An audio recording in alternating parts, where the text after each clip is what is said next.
আজ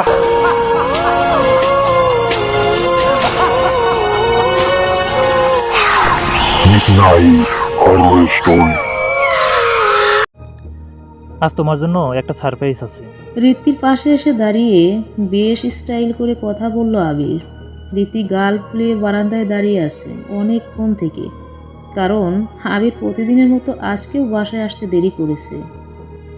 আবিরের দিকে ফিরে রাগী কণ্ঠে বলে, তোমার এই সারপ্রাইজ তোমার অফিসের বসকে দাও, আমাকে দেওয়ার প্রয়োজন নেই। ঋত্বির কথায় হেসে লুটুপুটি খাচ্ছে আবির। অফিসের বসকে কেন সারপ্রাইজ দেবে ও? রাগের মাথায় বাজে বকছে ঋত্বিক। তাই ঋত্বিকে আরেকটু রাগানোর জন্য দাঁত কেলিয়ে কেলিয়ে হাসছে আবির। আবিরের হাসি দেখে ঋত্বিক চোখ ছোট ছোট করে তাকায়। আবির হাসি থামিয়ে বলে, অফিসের বসকে নিয়ে আমি হানিমুনে যাব? ভালোই বলছো। এবার ঋত্বিও হেসে দেয়। রাগের মাথায় যা তা বলে দিয়েছে ও। এখন আবিরও ওকে নিয়ে হাসাহাসি করছে। ও পরিচয়টা তো দেওয়া হলো না। ঋত্বিকা আহমেদ ওরফে ঋত্বি হলো আবির খানের স্ত্রী। বাবার পরিবার থেকে এই পরিবারের সদস্য হয়েছে কেবল 1 মাস হলো, কিন্তু এই 1 মাসে বিয়ের দিন ছাড়া ওকে সময় দেয়নি আবির। এমনকি বৌভাতের অনুষ্ঠানেও তার উপস্থিতিও ছিল না। এই নিয়েই অভিমান করেছে ঋত্বিকা। আবির ওর গাল টেনে বলে। নিউজিল্যান্ড যাচ্ছি আমরা। রীতি আবিরের কথায় চমকে ওঠে, তারপর আবিরের দিকে তাকিয়ে খুশিতে লাফিয়ে ওঠে। কি আমরা নিউজিল্যান্ড যাব? আমি তো বিশ্বাসই করতে পারছি না।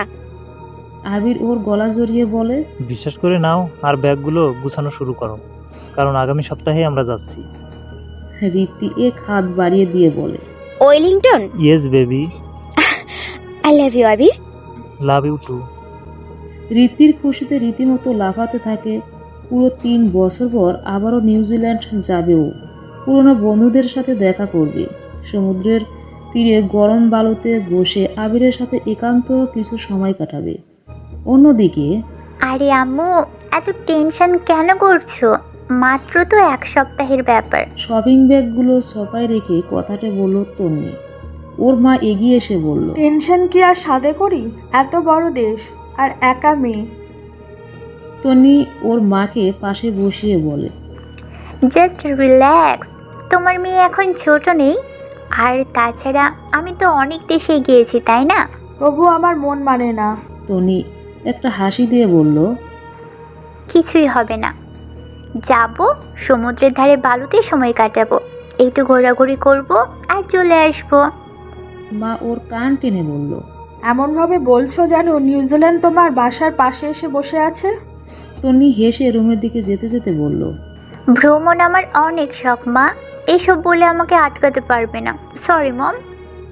তনির পরিচয়টা দিয়ে নেই। পড়াশোনার গণ্ডি পেরিয়ে চাকরিতে ঢুকেছে সে। ভ্রমণ পিপাসু মেয়ে সারাদিন এসব চিন্তায় বিভোর থাকে আর সুযোগ পেলেই বেরিয়ে পড়ে। তন্নি রুমে গিয়ে প্রথম ফ্রেশ হয়, তারপর বিছানায় বসে কল দেয় ওর বান্ধবী হাফসাকে। হাফসা নিউজিল্যান্ডে চাকরি করে এবং বর্তমানে ওখানেই অবস্থান করছে।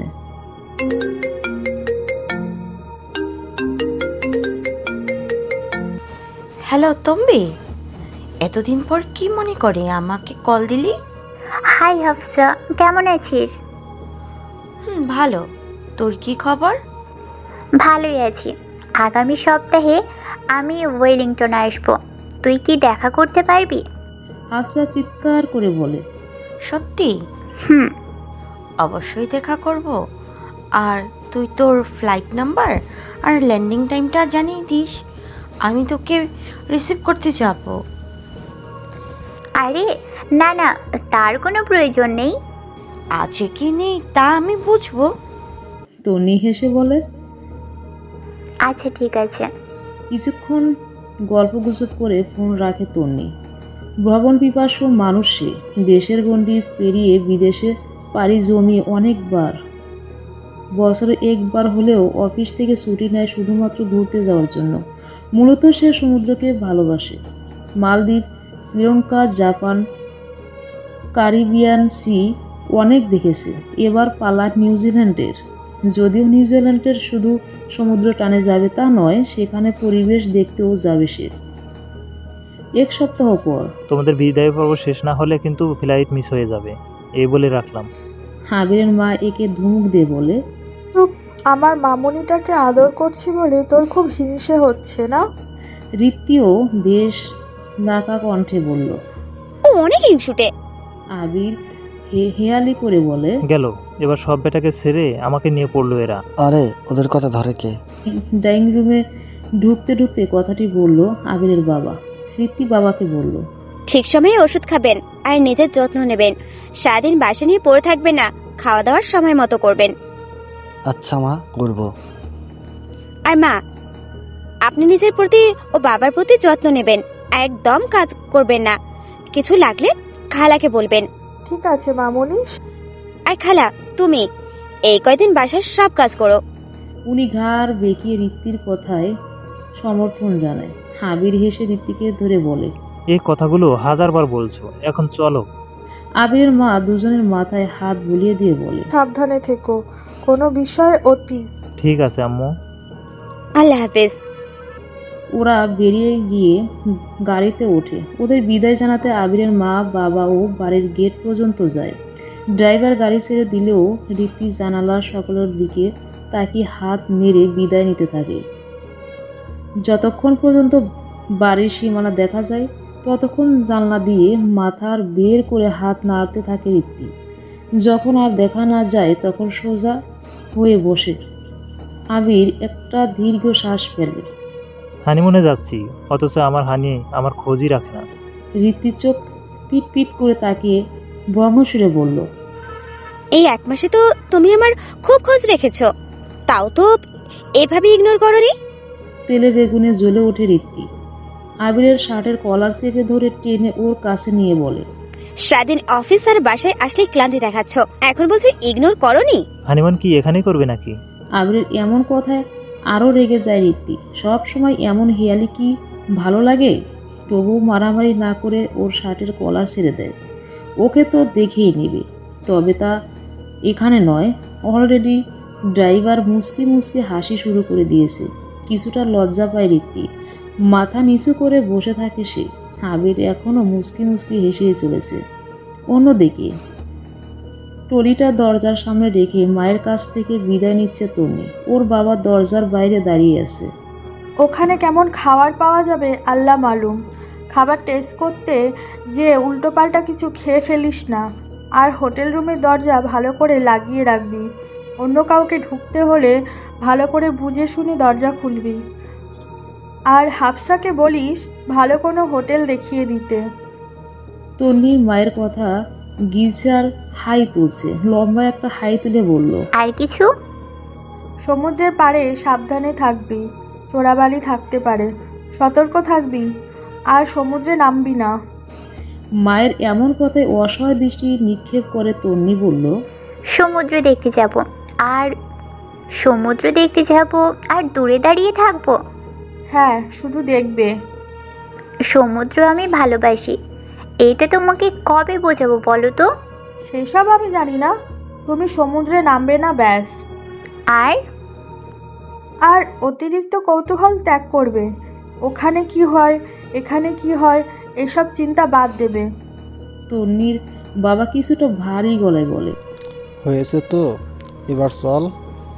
তন্নি একবার বাবার দিকে তাকায়, তারপর মাকে বলল, নিজেদের খেয়াল রেখো। আল্লাহ হাফেজ। আল্লাহ হাফেজ।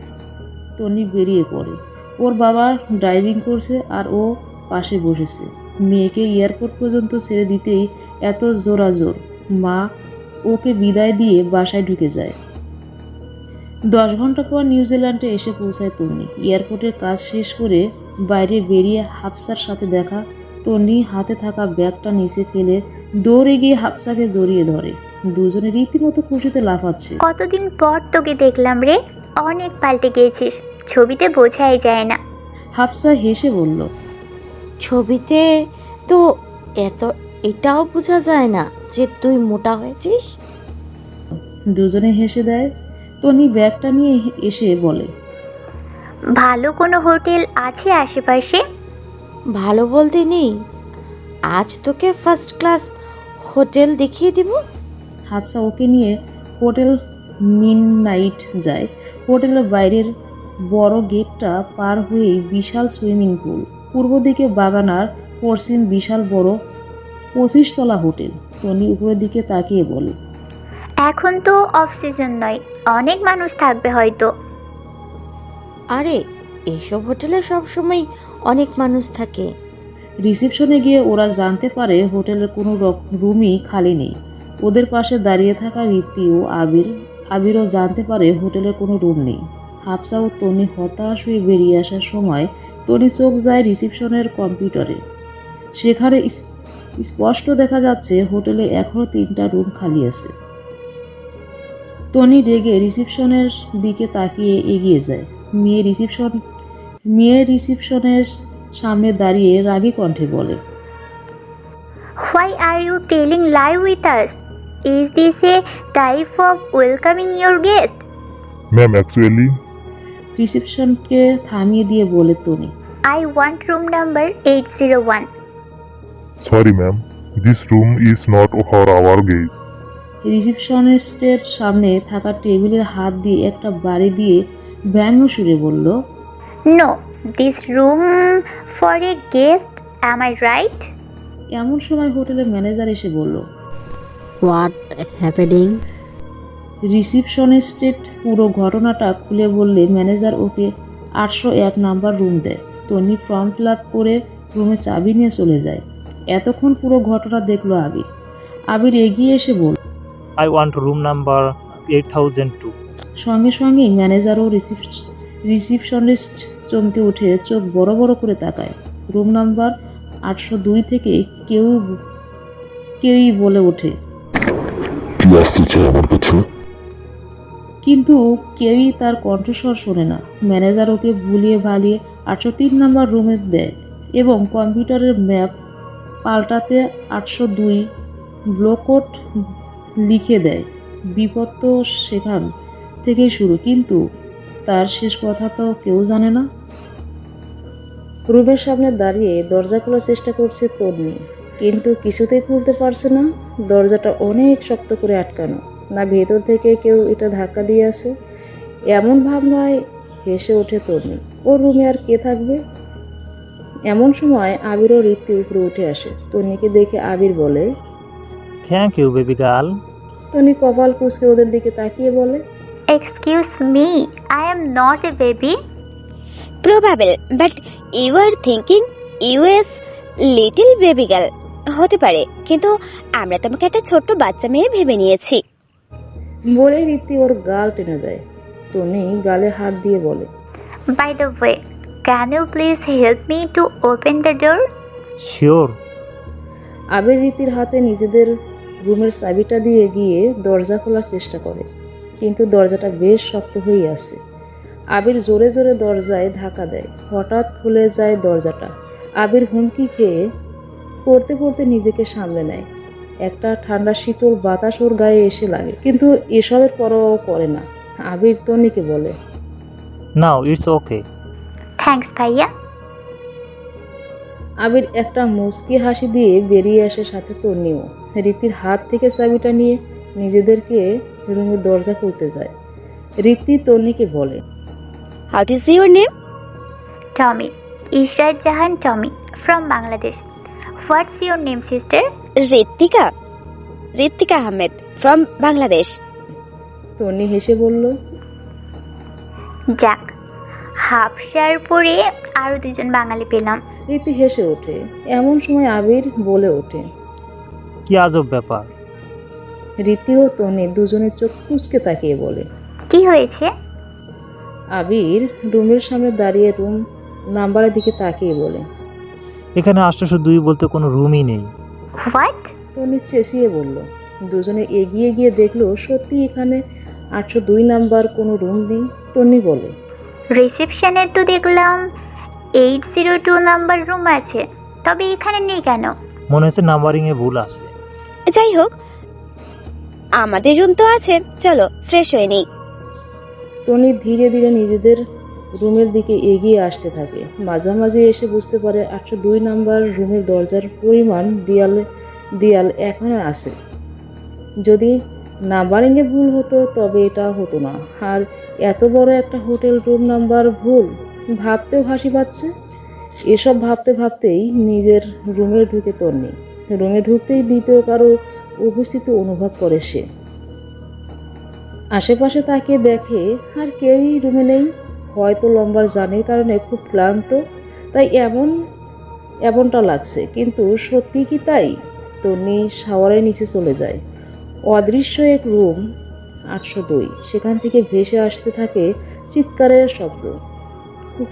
খুব জোরে চিৎকার করছে কেউ, কিন্তু কেউই তাকে শুনতে পাচ্ছে না। শাওয়ার শেষে রুমে এসে বিছানায় শুয়ে পড়ে তন্নি। বেডসাইড টেবিলে থাকা ফোনটা অনবরত বেজেই চলছে। হাফসা কল দিয়েছে। তন্নি রিসিভ করে বলে, হ্যালো।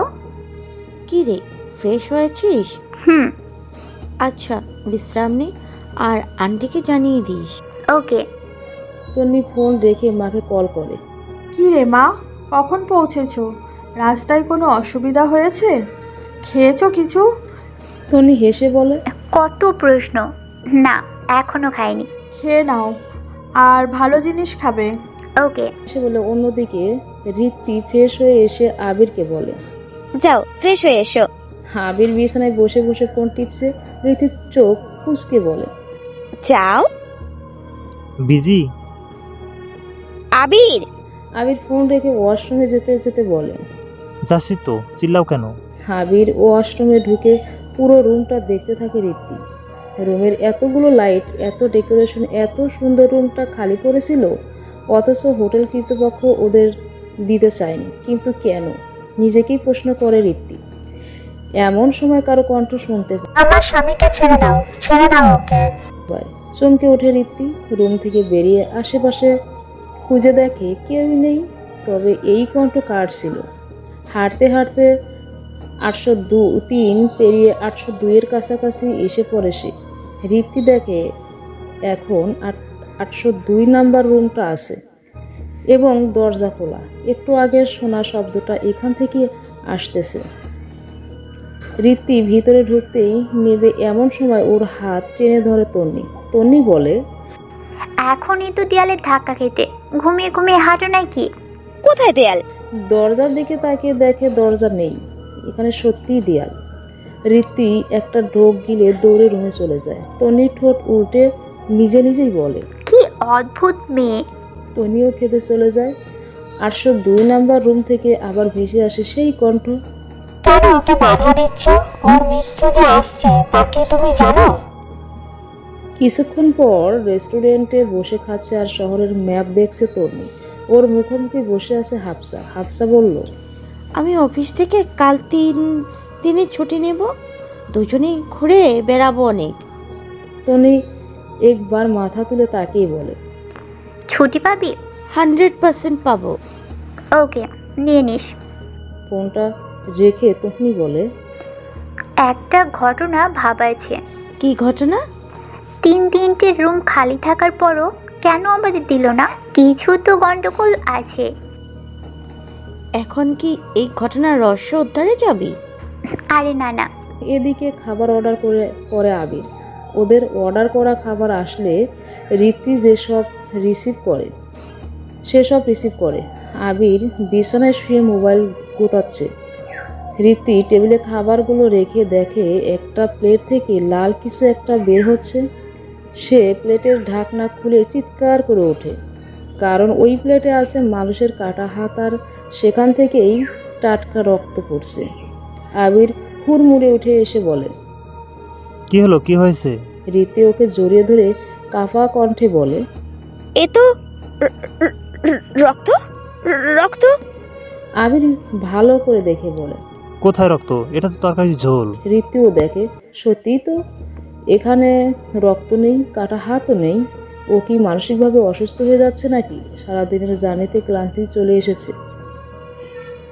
ঋত্বিকে চেয়ারে বসিয়ে খাইয়ে দিচ্ছে আবির, নিজেও খাচ্ছে আর ঋত্বিকেও খাওয়াচ্ছে। ঋত্বি এক দৃষ্টিতে প্লেটে থাকা বড় গোস্তের টুকরার দিকে তাকিয়ে আছে। রাত 2টা। নিজের রুমে বেশ আরামেই ঘুমাচ্ছে তনি। হঠাৎ কোনো এক নারী তার শরীরের উপর ভেসে বেড়াচ্ছে। টনি এক পাশে ফিরে শুয়ে গেল। সেই ভাসমান নারীটি তাকে সোজা করে শুয়ে দেয়। ঘুম ভেঙে যায় তন্নি উঠে বসে, টেবিল ল্যাম্পোস্টটা জ্বালিয়ে পুরো রুম চোখ বুলায়। না, রুমে তো কেউই নেই, কিন্তু ওকে যে কেউ স্পর্শ করেছে তা ভালোভাবে বুঝতেছে ও। বেড সাইডের টেবিল থেকে পানির গ্লাস নিয়ে পানি পান করে ও। হঠাৎ গ্লাসে তাকিয়ে দেখে কোথায় পানি, এ তো রক্ত, আরও এত ঘন রক্ত পান করেছিল। গ্লাসটা ছুঁড়ে ফ্লোরে ফেলে রুমের লাইটগুলো জ্বালিয়ে দেয় তন্নি। কই, কোলেরে তো কোনো রক্ত নেই, তবে কি ওর দেখার ভুল হয়েছে? টনি নিজের চশমাটা পরে নেয়। চশমা ছাড়া দেখতে সমস্যা হয় ঠিকই, কিন্তু রক্ত ও পানির পার্থক্য তো বুঝতেই পারে। ও উঠে আয়নার সামনে দাঁড়িয়ে মুখ হা করে ভিতরে দেখে রক্তের কোনো দাগই নেই। একটা দীর্ঘ শ্বাস ফেলে আয়নার দিকে তাকাতেই দেখে ওর পিছনে এক ভয়ঙ্কর নারী দাঁড়িয়ে আছে। সবুজ শাড়িটা ময়লা হতে হতে প্রায় শ্যাওলা পড়ে যাচ্ছে। চোখ দুটো পুরোপুরি কালো, চোখ থেকে রক্ত পড়ছে, মুখ থেকে রক্ত পড়ছে, গলার একটা কাটা দাগ। তন্নি চোখ বড় বড় করে আয়নার দিকে তাকিয়ে আছে। সেই নারী ধীরে ধীরে ওর দিকে এগিয়ে আসছে। তন্নি পিছনে ফিরে দেখে কেউই নেই। জোরে জোরে নিঃশ্বাস ফেলে আবারও আয়নার দিকে তাকিয়ে ফেলে। এবার আয়নাতেও কাউকে দেখা যাচ্ছে না। টনি ভয় পেয়ে যায়। রুমের দরজা খোলার চেষ্টা করেও দরজা খুলতে পারে না। হয়তো বাইরে থেকে কেউ দরজা বন্ধ করে দিয়েছে। দরজার দিকে তাকিয়ে পিছিয়ে যেতে যেতেও বলে, কি হয়েছে এসব? রুমে থাকা ল্যান্ড ফোন থেকে রিসিপশনে ফোন করার চেষ্টা করে রিসিভ হয়। Hello, I am calling from room number 801. I need your help. অপর পাশ থেকে ভয়ঙ্কর হয় নারীর কণ্ঠে ভেসে আসে। কেন এসেছো? আমাকে মারতে এসেছো? মৃত মানুষকে কি আবার মারা যায়? টনি ফোনটা ছুঁড়ে ফেলে দেয়। সামনে তাকিয়ে দেখে সেই নারী ওর একদম সামনে দাঁড়িয়ে আছে। টনি চোখ বড় বড় করে তাকিয়ে আছে। সেই নারী ওর গলা টিপে ধরে। হাত পা ছোড়াছুড়ি করেও কোনো লাভ হচ্ছে না। অবশেষে জ্ঞান হারায় তন্নি। ধীরে ধীরে চোখ খোলে তন্নি। আশেপাশে তাকিয়ে দেখে এখন নিজের রুমেই একাই আছে। কোনো নারী নেই, কেউই নেই। জানলা দিয়ে আলো আসছে।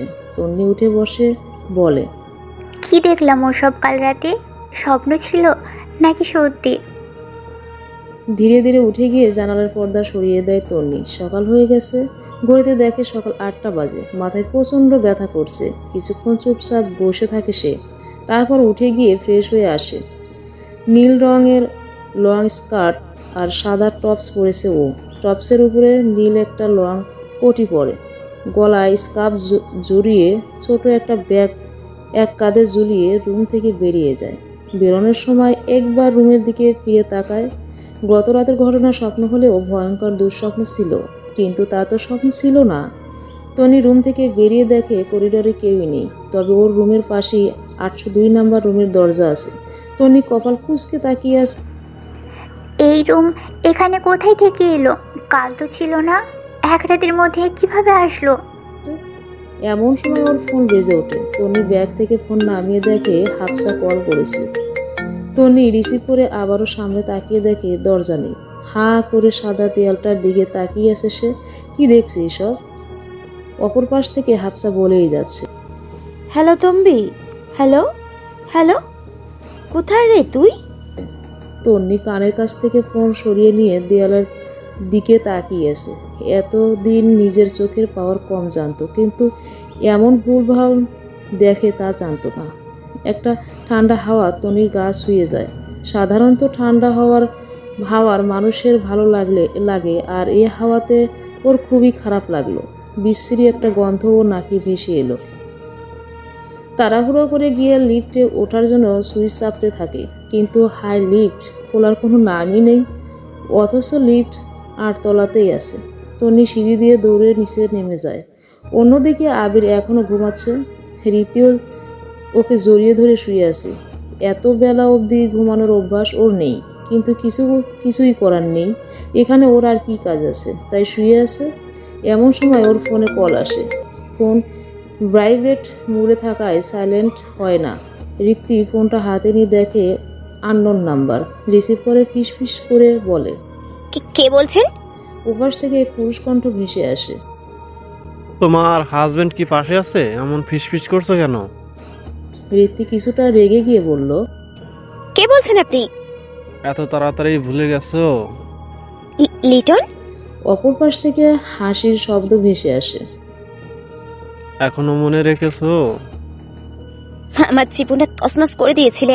এখন আমি আমার জীবনটা খুব সুন্দর করে সাজিয়ে নিয়েছি, তাই আমার জীবনে আর আসার চেষ্টা করবেন না। লিটন বেশ ভনিতা করে বলে।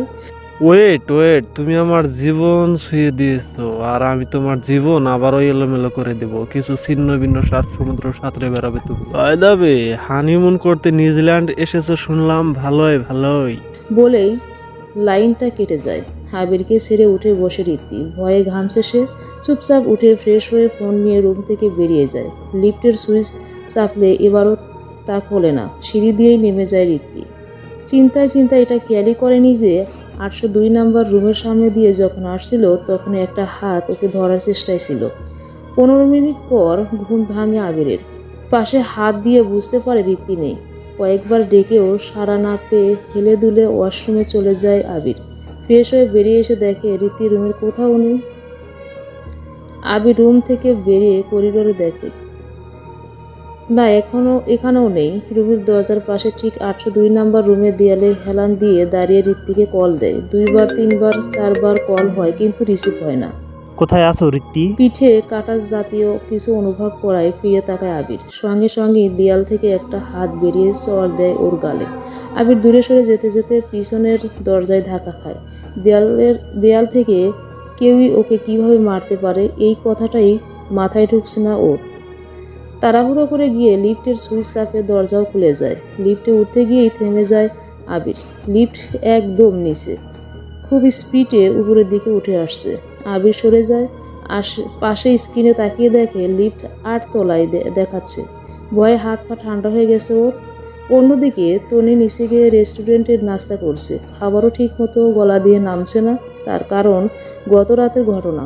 তনি বুঝতে পারছে না গত রাতের ঘটনাটি স্বপ্ন নাকি সত্যি। স্বপ্ন হলেও ভয়ঙ্কর কোনো দুঃস্বপ্ন, কিন্তু সত্যি হলেও কে ওই নারী আর এই দরজা, সেটাও কি দেখার ভুল? তনি আপন মনে ভাবে, অসম্ভব, এতটা ভুল হতেই পারে না। ওখানে দরজা ছিল যা হঠাৎ করে গায়েব হয়েছে। এখানে কি কোনো টেকনোলজি ছোঁয়া আছে নাকি অন্য কিছু? এমন সময় হাফসা এসে ওকে ধাক্কা দিয়ে বলে, সব খেয়ে নিচ্ছিস? আমার জন্য কি কিছুই রাখবি না? নিজের খাবার অর্ডার করে নে, এগুলো সব আমার। আর তুই জানিস আমি বেশি খাই। তাই তো এমন গোলগাপ্পা হয়েছিস। বলেই হাসতে থাকে হাফসা। তন্নি কপাল কুঁচকে তাকিয়ে বলে। কিছুক্ষণের মধ্যেই হাফসার নাস্তাও চলে আসছে। তন্নি আশেপাশে তাকিয়ে হাফসার দিকে একটু ঝুঁকে বলে, আচ্ছা, স্বপ্ন কি কখনো রঙিন হতে পারে? হাফসার ঠোঁট উল্টে কিছুক্ষণ ভেবে বলে, খুবই রেয়ার কেস এমনটা হয়। ধর, আমরা স্বপ্নে কোনো রং দেখলাম কিন্তু সেটার নাম সঠিক করে মনে রাখতে পারি না। মূলত আমাদের মস্তিষ্ক তা মনে রাখার প্রয়োজন অনুভব করে না। অনেক ক্ষেত্রে আমরা কোনো রঙের নাম বলি কিন্তু শিওর হতে পারি না যে এটাই দেখেছি, বুঝেছিস? কিন্তু যদি শিওর হয়ে বলতে পারি? কোনো সমস্যা? না, এমনিতেই জিজ্ঞেস করলাম। তন্নি মনে মনে ভাবে, গতকালে সেই সবুজ শাড়ির রং আমার স্পষ্ট মনে আছে। আমি শিওর সেটার রং সবুজই ছিল। তবে কি সেটা সত্যি ছিল? এদিকে হোটেলের বাগানের পাশে হাঁটছে রীতি। মনটা ওর খুব খারাপ। অজানা আতঙ্ক আর আবিরকে নিয়ে চিন্তায় অস্থির সে। লিটনের কথাগুলো ওকে অনেক বেশি ভাবাচ্ছে। লিটন আবারও কেন ওর লাইফে আসতে চায়? একবারে কি ভেঙে ফেলেনি ওকে? পিছন থেকে ওর হাত টেনে ধরে কেউ। ও চমকে ফিরে তাকায়, দেখে আবির। একটা স্বস্তির নিঃশ্বাস ফেলে বলে, ঘুম ভাঙলো তবে? আবির এগিয়ে এসে বলল, মরতে মরতে বেঁচে এসেছি। কথাটি শুনেই ভিতরটা হু হু করে উঠল ঋত্বির। উত্তেজিত হয়ে বলল, কি হয়েছে আবির? লিফটটা 8 তলায় পরিবর্তে নিচতলায় ছিল, অথচ দরজা খুলে গেছিল। আবার চরের কথাটা মনে হতেই গালে হাত চলে যায় আবিরের। রীতি দেখে আবিরের গালে 3 আঙ্গুলের দাগ। রীতি প্রশ্নসূচক দৃষ্টিতে তাকিয়ে আবিরকে বলে, ওই দেয়াল থেকে একটা হাত বেরোলো, আর কিছু বুঝে ওঠার আগেই চর মারলো। রীতির চেহারা দেখে বোঝা যাচ্ছে কথাটা ওর বিশ্বাসই হয়নি। আবির ওকে পিছন থেকে এক হাত জড়িয়ে ধরে বলে, চলো নাস্তা করব। দুজনেই নাস্তা করেছে রেস্টুরেন্টে যায়। অন্যদিকে টেবিলের উপরে থাকা পেপার ওয়েটারকে ঘোরাচ্ছে একটা ছেলে, বয়স 30, এপারও ওপার হবে। পরনে সাদা শার্ট, কালো প্যান্ট, লাল টাই, পুরোই ফর্মাল গেট আপ। নিজের মনে বিড়বিড় করে বলতে থাকে, তুমি ভেবেছো আবিরের সাথে তুমি ভালোই থাকবে? বোকা মেয়ে, তোমার আবিরকে তোমার চোখের সামনেই শেষ করে দেব। তোমার পিছু পিছু আমিও যে এসে পড়েছি বেবি। এখন তুমি কি করবে? পালিয়ে কোথায় যাবে? কিছুক্ষণ নীরবতা থাকে, তারপর সে আবারও বলে, নিউজিল্যান্ড হোটেল, মিড নাইট, 8 তলা, পাশাপাশি রুম, একই জায়গা, একই ঘটনা, কি অদ্ভুত ভাবে মিলে গেল। আবারও চুপ থেকে কিছু ভাবছে সে। হঠাৎ উঠে দাঁড়িয়ে টেবিলের উপরে থাকা চাকুটা নিয়ে বলে, ভয় চিনেছ কিন্তু লিটনকে চেননি। ভয় পেয়ে কাঁদতে পারো কিন্তু লিটনকে দেখে কাঁদতেও পারবে না, সেই সময়টুকুও আমি দেই না। এই সেই লিটন, ঋত্বির শত্রু। শত্রু বললে ভুল হবে, সে ঋত্বির প্রাক্তন। ঋত্বি ওকে ভালোবাসতো, ঠিকই করেছে, ঋত্বি ওকে ভালোবাসতো, কিন্তু ও ঋত্বির সাথে প্রেমের অভিনয় করত। যখন ঋত্বি বুঝতে পেরেছিল ওকে মিথ্যে ভালোবাসার আশ্বাস দেওয়া হচ্ছে, তখনই সরে আসে সে, ভেঙে দেয় সব সম্পর্ক, ছিন্ন করে সব অনুভূতি, ভুলে যায় সব। এই ভুলে যাওয়াই জার্নিটা সহজ ছিল না। কয়েকবার সুইসাইডের চেষ্টাও করেছে বিচারি, কিন্তু পারেনি। নিজেকে মানিয়ে নেওয়ার সময় নিজেকে এলোমেলো পেয়েছে অনেকবার। নিজেকে শান্ত করতে মৃত্যুর কামনা করেছে বারবার। তখনই ওর জীবনে আবির আসে, ওর পুরো জীবনটা পাল্টে যায়। সত্যি ভালোবাসার স্বাদ পায় সে।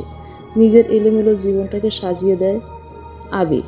আবির ওর জীবনের সমস্ত খারাপ স্মৃতি ভুলতে সাহায্য করে।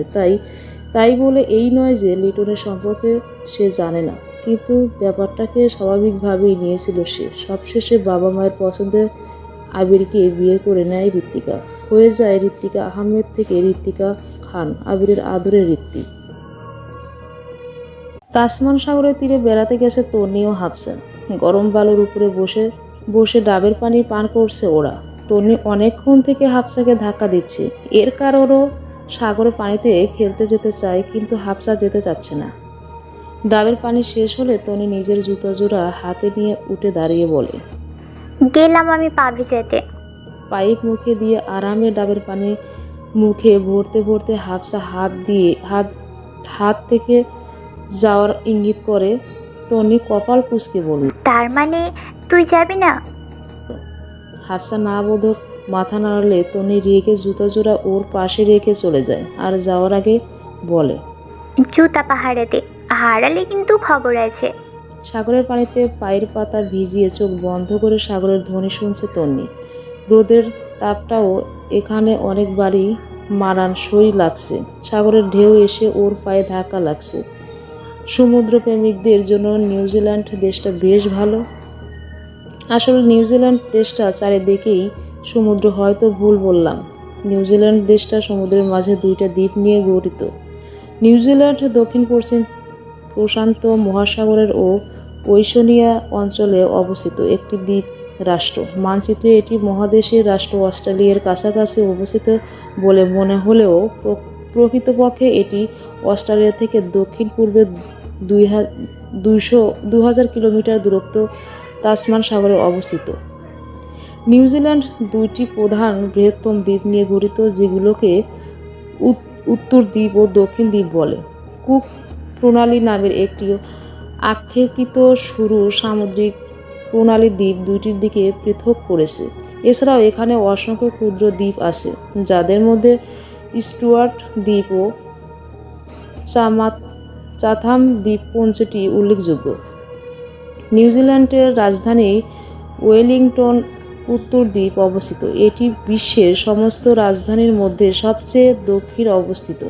নিউজিল্যান্ডের বৃহত্তম শহর অকালান্ট উত্তর দ্বীপের অবস্থিত। নিউজিল্যান্ডের উভয় দ্বীপই পাহাড় পর্বতে পূর্ণ। দক্ষিণ দ্বীপে একটি দীর্ঘ পূর্বোত্তর শৃঙ্খল অবস্থিত, যার নাম দক্ষিণ আলপস।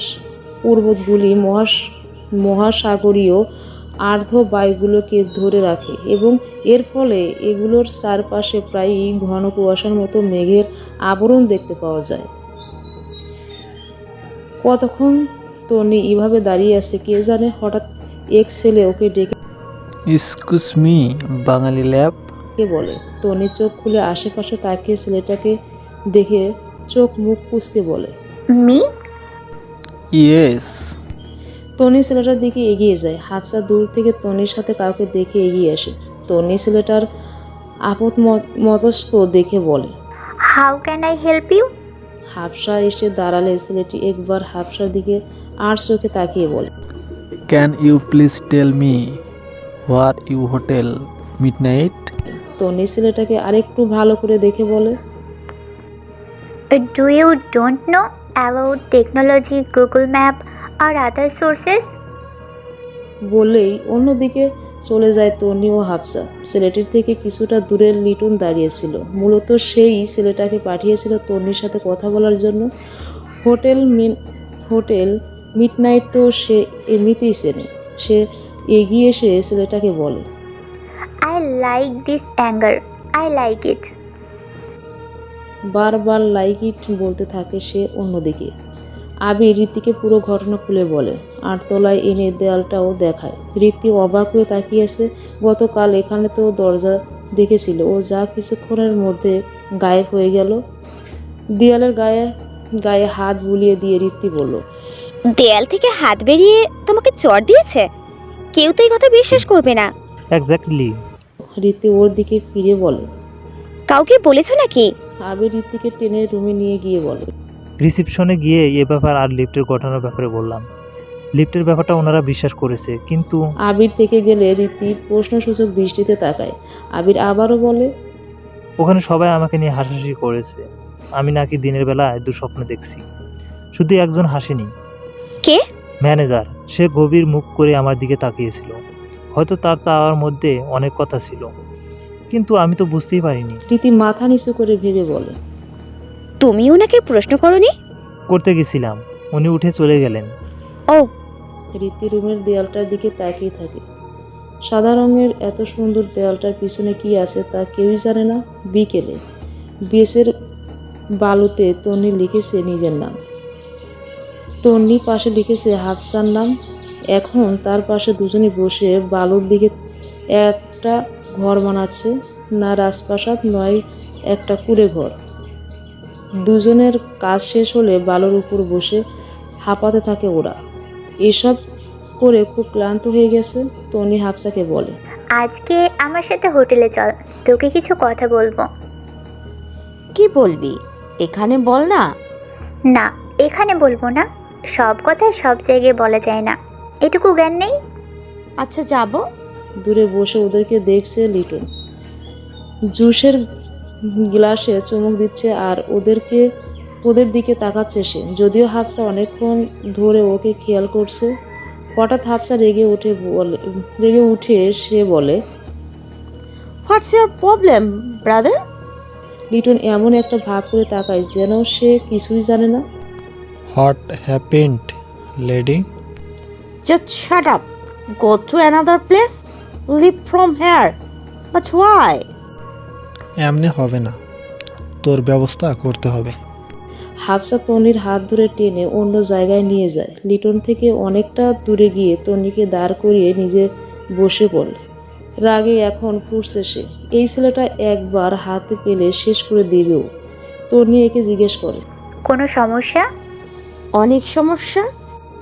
রাগে কিরমির করতে করতে এইটুকুই শুধু বলে হাফসা। রাত 2টা।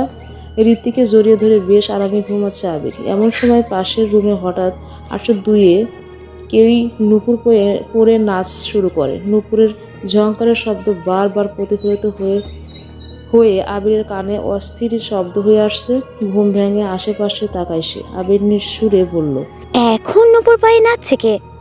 এমন সময় আবির করতালির শব্দ হয় আর আবির কিছু কথা শুনতে পায়। প্রথম কণ্ঠটা নারী, এবারে অনেক হয়েছে, এবার ওকে ছেড়ে দাও। দ্বিতীয় কণ্ঠটা কোনো পুরুষের, এইটুকু নাচে আমার হবে না। আর শোন, এই নাচেও আমার হবে না, আমি অন্য নাচ চাই। এবারে সেই নারীর কাঁদো কাঁদো কণ্ঠ, আমি অন্য নাচ পারি না, ওকে ছেড়ে দাও প্লিজ। নাচ না জানলে ও ছাড়াও পাবে না। আবারও নুপুরের শব্দ, এবারে শব্দ অনেক জোরে হচ্ছে। আবির নিজের কান চেপে ধরে ঋত্বির ঘুম ভেঙে যায়। নুপুরের শব্দ শুনে ঋত্বি বলছিল, কোথা থেকে শব্দটা আসছে? পাশের রুম থেকে। এত রাতে নাচ? আবির চুপ থেকে বলে, হয়তো কোনো বিপদ হয়েছে। ওরা দুজনেই ভেবেছে 804-এ কেউ নাচছে, কারণ 802 বলে তো কোনো রুমই নেই। আর 801-এর শব্দ তো স্পষ্ট 803-এ আসার কথা না। অন্যদিকে হাফসা তনির সাথেই থাকবে। অনেকক্ষণ ধরে দুজনে গেম খেলছে, গল্প করছে। মাত্র কিছুক্ষণ হলো ঘুমিয়েছে ওরা। হাফসাকে আজও গত রাতে তনির সাথে ঘটা পুরো ঘটনা খুলে বলেছে। 802 নাম্বার রুম যে নেই, আর সেখানে যে দেয়ালটাও দেখিয়েছে। নুপুরের শব্দ ঘুম ভাঙে হাফসার। এদিকে সিঁড়ি আর আরেক দিকে 802 নাম্বার রুম। তার অর্থ একটাই যে 802 নাম্বার রুম থেকে এই শব্দ আসছে। হাফসা তনিকে ডেকে বলে, তম্বি, একবার ডাকতেই ঘুম ভাঙবেই না কেন? রুমে যে অনেক শব্দ হচ্ছে। তনি হুড়মুড়ে উঠে বসে বলে, এই শব্দ? পাশের রুমে। তনি বিছানা থেকে নেমে দাঁড়িয়ে চেঁচিয়ে বলে, হোয়াট? তনি একটা ডোক গেল। এমন সময় ওরা একটা পুরুষ কণ্ঠ শুনতে পায়, আরো নাচ, আরো, সব ধ্বংস হয়ে যাবে, কিন্তু তোর নাচ থামবে না। নাচ থামলেই শেষ। দুজনের রুম থেকে বেরিয়ে আসে। 803 থেকে আবির ও ঋত্বি বেরিয়ে আসে। ওদের দেখে আবির বলল, তোমরা শব্দ শুনছো? কিন্তু একটা অদ্ভুত ব্যাপার, যে রুমে এত শব্দ হচ্ছে আর করিডোরটা একেবারে শান্ত। ঋত্বি তন্নিকে বলে, শব্দ তো 804 হচ্ছে। তোমরা কিভাবে শুনলে? না, 802-এ। ঋত্বি আবির একে অপরের দিকে তাকায়। আবির দেয়ালের ধরে কান পাতে। তন্নি ঠিকই বলেছে, ভিতরে নুপুরের শব্দ পাওয়া যাচ্ছে। কেউ বিপদে পড়েছে ভেবে বেরিয়েছে ওরা। কিন্তু কাকে সাহায্য করবে? দৃশ্যমানকে তো সাহায্য করা যায় না, কিন্তু অদৃশ্য কিভাবে করবে?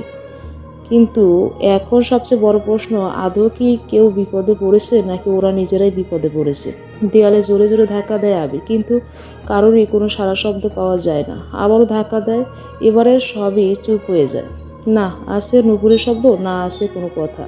আবির তিনজনের দিকে ফিরে বলল, শব্দ বন্ধ হয়ে গেছে, যার যার রুমে যাও। রীতি ও আবির নিজেদের রুমে চলে যায়। হাফসাও চলে যায় রুমে।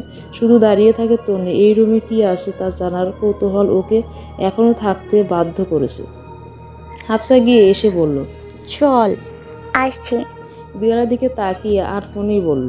হাফসা ওকে টেনে নিয়ে যায়। এখানে থাকা যে বিপজ্জনক তা সবাই বুঝতেই পারছে, শুধু বোঝেনি তন্নি। রুমে গিয়ে হাফসা শুয়ে পড়ে। তন্নি কিছুক্ষণ বসে থেকে তারপর চুপচাপ শুয়ে পড়ে। ওর ঘুমাতে ইচ্ছা করছে না, ইচ্ছা করছে পাশের রুমের রহস্য উদ্ঘাটন করতে। হাফসাও পিট করছে, কোনো মতেই ঘুম আসছে না। তবে কিছুক্ষণের মধ্যেই ঘুমিয়ে পড়ে ওরা। ওইদিকে আবির আর রীতিও ঘুমিয়ে পড়েছে। করিডোরে নুপুরের পায়ে হাঁটছে কেউ একজন। শুধু যে হাঁটছে তা নয়, সে গুন গুন করে গানও গাইছে। তনির ঘুম ভেঙে যায়। কারো হাঁটার শব্দ পেয়ে ধীরে ধীরে উঠে গিয়ে দরজা খোলে। দরজাটা একটু ফাঁক করে চোখ বোলায়, কিন্তু কাউকেই দেখে না। দরজাটা খুলে বাইরে বেরিয়ে ডানে বামে চোখ বোলায় তনি। কাউকে না দেখে যেই রুমে ঢুকতে যাবে, তখনই ওর সামনে এসে দাঁড়ায় গত রাতের সেই ভয়ঙ্কর নারী। হঠাৎ সামনে চলে আসায় ভয়ে তনির 2 পা পিছিয়ে দাঁড়ায়। মেয়েটি ওর দিকে এগোতে থাকে আর বলতে থাকে, আমার কান্না শুনতে পাওনি? আমার নুপুরের শব্দ কানে যায়নি? কানে যায় সেই নরপশুদের হাসির শব্দ? আমার চিৎকার শোনোনি? শুনেছি। তবে কেন আসলে না আমাকে বাঁচাতে? কেন শেষ করলেন ওই নরপশুদের? ওই রুমে তো কোনো দরজাই নেই, কিভাবে সাহায্য করতাম? ওর একেবারে সামনে চলে আসে আর 802 নাম্বার রুমের দিকে ইঙ্গিত করে বলে, ওখানে দরজা নেই, কে বলেছে? ওই যে দেখো দরজা। টনি তাকিয়ে দেখে সত্যিই তো ওখানে দরজা আছে। মেয়েটিকে আর কিছু বলতে যাবে তখনই দেখে মেয়েটি নেই। আবার 802 নাম্বার রুমের দরজাও নেই। টনি ঘুমিয়ে আছে। গত রাতে করিডোরে ওই ঘটনার পর সারা রাত একটুও ঘুমায়নি। ও ভোরের দিকে ঘুমিয়ে পড়েছে। করিডোর থেকে ভয়ে ভয়ে রুমে আসে। হাফসাকে ডেকে তোলে, তখনই সবটা বলে। অনেক ভয় পেয়েছিল সারা রাত। ঘুম তো দূরের থাক, লাইটটা পর্যন্ত নিভাতে দেয়নি। ভোরের দিকে যখন ঘুমিয়েছে তাই হাফসা আর ওকে ডাকেনি। বারান্দায় দাঁড়িয়ে বাইরের সৌন্দর্য দেখছে হাফসা। পাশের বারান্দাটা দেখতে মোটামুটি স্বাভাবিক হলেও পরিষ্কার নয়। হবেই কি করে? যে রুমের দরজা নেই সে রুম কিভাবে পরিষ্কার হবে? তনির ফোনের শব্দ শুনে রুমে যায় হাফসা। তনির আম্মু কল করেছে। হাফসা কিছুক্ষণ চিন্তা করে ফোনটা রিসিভ করে যথাসম্ভব স্বাভাবিক গলায় বলে, হ্যালো। অচেনা কণ্ঠ পেয়ে ঘাবড়ে যায় তন্নির মা। কে বলছো? আন্টি, আমি হাফসা। তম্বি ওয়াশরুমে গেছে। স্বস্তির নিঃশ্বাস ফেলে উনি বললেন, ও হাফসা, তা কেমন আছো? ভালো আছি আন্টি, আপনারা সবাই কেমন আছেন? আমরাও ভালো আছি। তা এখন কি তোমরা হোটেলে? জি আন্টি, কিন্তু একটু পরেই বেরিয়ে যাব। আচ্ছা, তন্বিকে বলো সময় করে কল দিতে। ঠিক আছে আন্টি, বলবো। হাফসা ফোন রাখে। ঘড়িতে দেখে সকাল 9টা বাজে। তন্নি এখনো ঘুমাচ্ছে। হাফসা ওর কানের কাছে গিয়ে বলে, কি রে, নিউজিল্যান্ড কি ঘুমাতে এসেছিস? চোখ খুলে মিট মিট করে ওর দিকে তাকায় তন্নি। ঘুম ঘুম কণ্ঠে বলে, আমি ঘুমোচ্ছি বলে তো চুলকাচ্ছে, তাই না? আমার অ্যালার্জির সমস্যা নেই, এবারে উঠে পড়ো। একটা বড় হাই তুলে উঠে বসে তন্নি। হাত দুটো দুদিকে দিয়ে কিছুক্ষণ শরীরটা ঝেড়ে নেয়। তারপর হাফসাকে কয়েকটা চড় দিয়ে বলে, এগুলো ঘুম ভাঙানোর শাস্তি স্বরূপ। নাস্তা অর্ডার কর, আমি ফ্রেশ হয়ে আসি। বলে ওয়াশরুমের দিকে যাচ্ছে তন্নি। হাফসা ওকে ডেকে বলে, নাস্তা রুমে করবি? হুম। এই রুমে খাবার খেলে কি তা হজম হবে? তন্নি ওর দিকে ফিরে চোখ মুখ কুঁচকে বলল, মানে এটা যে ধরনের রুম আর কি, তাই বললাম। হাফসাকে ভেংসি কেটে ওয়াশরুমে ঢুকে যায় তন্নি। অন্যদিকে আজ পাহাড়ে ঘুরতে যাবে ঋত্বি ও আবির। কালকের সারাটা দিন নষ্ট হয়েছে অদ্ভুত ঘটনার সাথে। এভাবে যদি দিনগুলো নষ্টই হয়ে যায় তবে এখানে এসে কী লাভ? অদ্ভুত ঘটনা ঘটবে হোটেলে, তাই হোটেলের যত কম থাকা যায় ততই ভালো। আবার এখানের সময়টাও অনেক টুরিস্ট আছে এই দেশে, তাই এই রুম ছেড়ে দিলে রাস্তায় থাকতে হবে। হালকা নীল রঙের লং স্কার্ট আর সাদা শার্ট পরেছে ঋত্বি, সাথে 7 রঙা স্কার্ফ গলায় পেঁচিয়ে। আবির এসে ওকে দেখে চোখ কুচকিয়ে বলে, টুরিস্ট বাপ। ঋত্বি ওর দিকে ফিরে বলে, আমাকে কেমন লাগছে? আবির ওর দিকে গিয়ে হেসে বলল, পুরোই চিড়াখানার সজারু। বলেই হাসতে থাকে আবির। ঋত্বি গাল ফুলিয়ে বলে, যাবো না আমি। আরে আরে রাগ করো কেন? আমি তো জাস্ট মজা করলাম।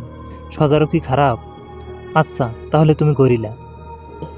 রীতি এবারে রেগে যায়।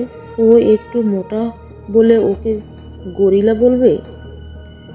ওর চেহারা দেখে প্রচণ্ড হাসি হাসছে। আবির হাসি থামিয়ে বলল, আচ্ছা গরিলা যদি খারাপ হয় তবে তুমি বিলাই, সরি বিড়াল। মোটা বিড়াল না, মানে মোটাগুলো বেশি কিউট হয়। রীতি অন্যদিকে ফিরে আসে। আবির ওকে পিছন থেকে জড়িয়ে ধরে বলল, আমার গুল্লু বউটা রাগ করেছে। ঠিক আছে চলো নাস্তা করে নিই। নাস্তার পর দেখবে আর কোনো রাগ নেই, সব লাভ হয়ে যাবে। দুজনে নাস্তা করতে রেস্টুরেন্টে যায়। নাস্তা করার পর একটা ট্যাক্সি নিয়ে রওনা দেয় তাদের নির্দিষ্ট গন্তব্যে। যদিও ট্যাক্সিটা পাহাড়ের কাছাকাছি যাবে, পাহাড় পর্যন্ত যেতে হলে অনেক রাস্তা ওদেরকে হাঁটতে হবে। ওদের পিছু পিছু যাচ্ছে লিটন। ওরা যাচ্ছে ঘুরতে, কিন্তু লিটন যাচ্ছে নিজের সফল হতে। অন্যদিকে রেস্টুরেন্টে নাস্তা করছে তন্নি ও হাফসা। তন্নি কাল বলে, তো সাগরের তীরে গিয়েছিলাম, তা আজ কোথায় যাব? আজ তোকে এই শহরটা ঘুরে দেখাই। কি এমন বিশেষ আছে এই শহরে? ওই হোটেল মিডনাইটও তো একটা আস্ত বিশেষ কেন্দ্র। পাশের টেবিলে বসা মধ্যবয়সী এক ভদ্রলোক ওদের কথা শুনে উঠে এসে বলল, আমি কি একটু কথা বলতে পারি? জি অবশ্যই আঙ্কেল। লোকটি চেয়ারে বসে বলল, তোমরা হোটেলে মিডনাইট থাকো? জি, কিন্তু কেন? লোকটি চুপ করে আছে। তনি ও হাফসা দুজনেই তীব্র উৎসাহ নিয়ে তাকিয়ে আছে। লোকটি আবারও বলে, হোটেল মিডনাইটের কত নম্বর রুমে থাকো তোমরা? তনি ও হাফসা অপরের দিকে তাকায়। লোকটিকে বিশেষ খারাপ মনে হচ্ছে না, তাই হাফসা বলে, রুম নাম্বার 801। 801। এই কথাটা শুনে চমকে ওঠে লোকটি। ঘেমে একাকার হয়ে গেছে। একটা ঢোক গিলে আশেপাশে তাকিয়ে লোকটি বলল, ভুতুরে ঘটনা ঘটেছে। তনি হাফসা চমকে উঠে হাফসা বলল, সেসব কেন জানতে চাচ্ছেন? তা পরে বলবো। পরে নয়, এখনই বলুন। লোকটি কিছুক্ষণ চুপ থেকে বলে, আমি ওই হোটেলে 405 নম্বর রুমে আছে, যা বলার ওখানেই বলবো। তনির এবারে সন্দেহ হলো। লোকটিকে বলল, আমরা আপনার রুমে কেন যাব? সত্যটা জানতে। কখনোই না। লোকটি কিছুক্ষণ ভেবে বলল, আগামীকাল রাত 11টায় হোটেলের সামনে বাগানে আসবে, সেখানে বলবো। আগামীকালই কেন? আজ কেন নয়? আমি বলেছি তাই। বেশ জোর গলায় কথাটি বলেছে লোকটি। লোকটি উঠে চলে গেলে তন্নি বলল, লোকটা মনে হয় আমাদের সাথে ভাওতাবাজি করেছে। হতে পারে, আবার নাও হতে পারে। তবে ভুতুরে ঘটনার ব্যাপারেই জানে। আচ্ছা, লোকটা পালাবে না তো? হতে পারে, অনেক কিছুই। দুজনে চুপ থাকে। লোকটিকে এখনো ঠিক বিশ্বাস করা যায় না। তবে লোকটি কিছু তো জানে, কিন্তু কে এই লোক? কি জানে সে? এমন কি রহস্য লুকিয়ে আছে রুম নাম্বার 802-এ? অন্যদিকে সারাদিন পাহাড়ে ঘোরাঘুরি করে রাত প্রায় 11টার হোটেলে ফিরেছে আবির ও রীতি। রুমেই খাবার অর্ডার করে এসেছে। রীতি বিছানায় শুয়ে বলল, রুমটা তো সাউন্ড প্রুফ, তাই না? তার মানে সাউন্ড করলে, চিৎকার করলেও বাইরে থেকে শোনা যায় না। ব্যাপারটা কি তাই? তাই তো হবার কথা। রীতি উঠে বসে বলল, তবে গত রাতে এত সাউন্ড কিভাবে পেলাম? আবির রীতির দিকে তাকিয়ে আছে। সত্যিই তো, এভাবে ও ভেবে দেখেনি। অবশ্য দেখার দরকারও নেই। পাশের 802 নাম্বার রুমে যে অশরীরী আছে তাও বুঝতে পারছে। শুধু ও বুঝতে পারছে না তা নয়, রীতিও হয়তো জানে। অন্যদিকে আজকে হাফসা নিজের বাসায় গেছে। তনি আজ একাই রুমে থাকবে। কিছুতেই ঘুম আসছে না ওর, তাই ফোন নিয়ে ইউটিউবে কার্টুন দেখা শুরু করেছে সে। কার্টুন দেখতে ভূতের ভয় থেকে বাঁচা যাবে। এমন সময় ওর মনে হয় ওর পাশে কেউ শুয়ে আছে, কিন্তু তাকানোর সাহস পাচ্ছে না ও।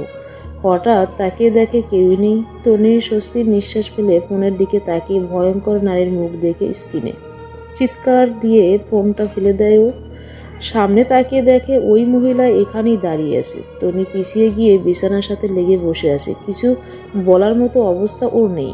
মহিলাটি গিয়ে এসে বলল, শব্দ শুনেও কেন বাঁচাওনি আমাকে? কেন?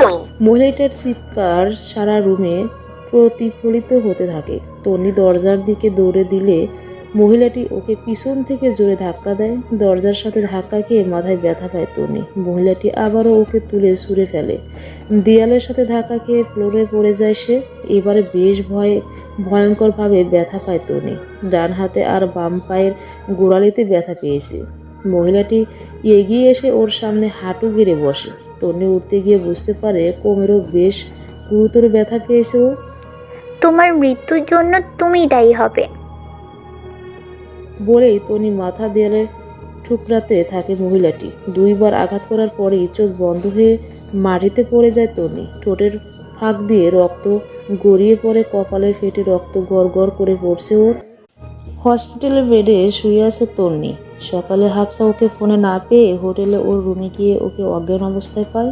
তন্নির অবস্থা বেশি ভালো ছিল না, পালস খুব স্লো হচ্ছিল, তাই ওকে হাসপাতালে নিয়ে এসেছে ও। ডাক্তার ওষুধ দিয়েছে, কিন্তু এখনো জ্ঞান ফেরেনি। হাফসা ওর পাশে বসে আছে। তন্নির মাথায় ব্যান্ডেজ, হাতে আর পায়েও ব্যান্ডেজ করা। পায়ের গোড়ালি মুচকে গেছে, ফুলে প্রায় দ্বিগুণ হয়ে গেছে। রক্ত জমাট বেঁধে জায়গাটা নীল হয়ে গেছে। কিছুক্ষণের মধ্যেই জ্ঞান ফিরে ওর। হাফসাকে পাশে দেখে কান্না করে দেয়। হাফসা একটা দীর্ঘ শ্বাস ফেলে বলে, কি হয়েছিল রে? তনি আশেপাশে তাকাচ্ছে আর মিটমিটিয়ে বলে, ওই ওই মহিলা ওই মহিলা আমাকে মেরে ফেলবে। হাফসা ওকে ধাক্কা দিয়ে বলে। কি বলছিস মনে মনে? কি হয়েছে রে? টনি নিজের পা নাড়তে গিয়ে বুঝতে পারে ওর পা প্রায় অবশ হয়ে আছে। হাফসা ওকে বাধা দিয়ে বলে, আরে তোর পা মচকেছে, এখন নাড়াচাড়া করিস না। এবারে তন্নির নজর নিজের শরীরের ব্যান্ডেজগুলোর দিকে যায়। এসব কি দেখছে ও? গত রাতের কথা মনে হতেই কান্না করে দেয়। হাফসা ওকে বলল, কি হয়েছে বলো? কাঁদছিস কেন রে? আবার কি রুমে সেই নারী এসেছিল? টনি একটা ঢোক গিলে ফুপিয়ে ফুপিয়ে বলে, ও ওই মহিলাই আমাকে মেরে ফেলেছে, শুধু শুধু মেরেছে। আমি কিছু করিনি। ও ও আমাকে বলেছিল আমি নাকি ওকে সাহায্য করিনি। আমি কান্নার জন্য আর কথাটাই বলতে পারে না তন্নি। হাফসা ওকে পানি দেয়। তন্নি ঢক ঢক করে পুরো পানি পান করে কিছুক্ষণ চুপ, নিজেকে যতটা সম্ভব শান্ত করে বলল, পাখি ভেঙেছে? না, শুধু মচকে গেছে। অভ্যন্তরীণ রক্তকরণ হয়েছে। কিছুক্ষণ পর ডক্টর এসে রক্তটা বের করে দিবে, ঠিক হয়ে যাবে, ডোন্ট ওয়ারি। তন্নি অন্যদিকে তাকিয়ে বলে, হোটেলে যাব আমি। হাফসা অবাক হয়ে বলল, কি সব বলছিস? এই পানি কিভাবে যাবি? আমি যাব, স্ক্রেচে ভর দিয়ে হলেও যাব। কেন জিদ করছিস? দুদিন ধৈর্য ধর প্লিজ। না, ওই লোকটার সাথে আমাকে কথা বলতেই হবে, জানতে হবে ওই মেয়েটার রহস্য কি, চায় ওই মেয়েটা, কেন আমার পিছু লেগেছে। হাফসা একটা দীর্ঘশ্বাস ফেলে বলল, শুধু যে তোর পিছনে লেগেছে তা নয়, 803 নাম্বার রুমে ওই দম্পতিটির পেছনেও কিন্তু লেগেছে। টনি চেঁচিয়ে ওঠে। হাফসা চুপ থাকে। এখন কোনো কথা বলা বা কোনো প্রশ্নের উত্তর দেওয়ার মতো অবস্থায়ও নেই। সব কিছুতেই ধোঁয়াশা, সব কিছুতেই অস্পষ্ট, সব কিছুতেই রহস্য। অন্যদিকে আজও হবে না আমার লক্ষ্যে পৌঁছানোর দিন। লিটনের সামনে দাঁড়িয়ে থাকা দুজনের উদ্দেশ্য লিটন এই কথাটাই বলল। এই দুজনেই শয়তানি হাসি দিয়ে একে অন্যের দিকে তাকায়। টেবিলের উপরে বিয়ারের গ্লাসটা রেখে লিটন বলা শুরু করে, পার্টির প্রস্তুতি কত দূর সামিত? প্রায় শেষের দিকে। বাগান, সুইমিং পুল, গেট সাজানো শেষ, এখন শুধু মিউজিক অ্যাড করা বাকি। বাহ! লিটন কিছুক্ষণ ভেবে বলল, সামিত ও মাহবুব দুজনেই পার্টিতে থাকবে। খেয়াল রাখবে যাতে হোটেলের সব গেস্ট এখানেই থাকে। সবাইকে বিয়ার খাওয়ানোর চেষ্টা করবে, 1 গ্লাস 2 গ্লাস, নয়তো বোতল খাওয়ানোর চেষ্টা করবে, যাতে আর লড়তেই না পারে। টেবিলের উপরে কাচের বলটাতে ধাক্কা দেয় লিটন। বলটা ঘুরতে ঘুরতে নিচে পড়ে ভেঙে যায়। সাবিত মাহমুদ একটু সরে দাঁড়ায়। লিটন উঠে দাঁড়িয়ে চেঁচিয়ে বলল, যদি কোনো গন্ডগোল হয় তো তোমাদের অবস্থা এই বলের মতোই হবে। আমরা সব কাজ ঠিক মতোই করব, মনে থাকে জানো।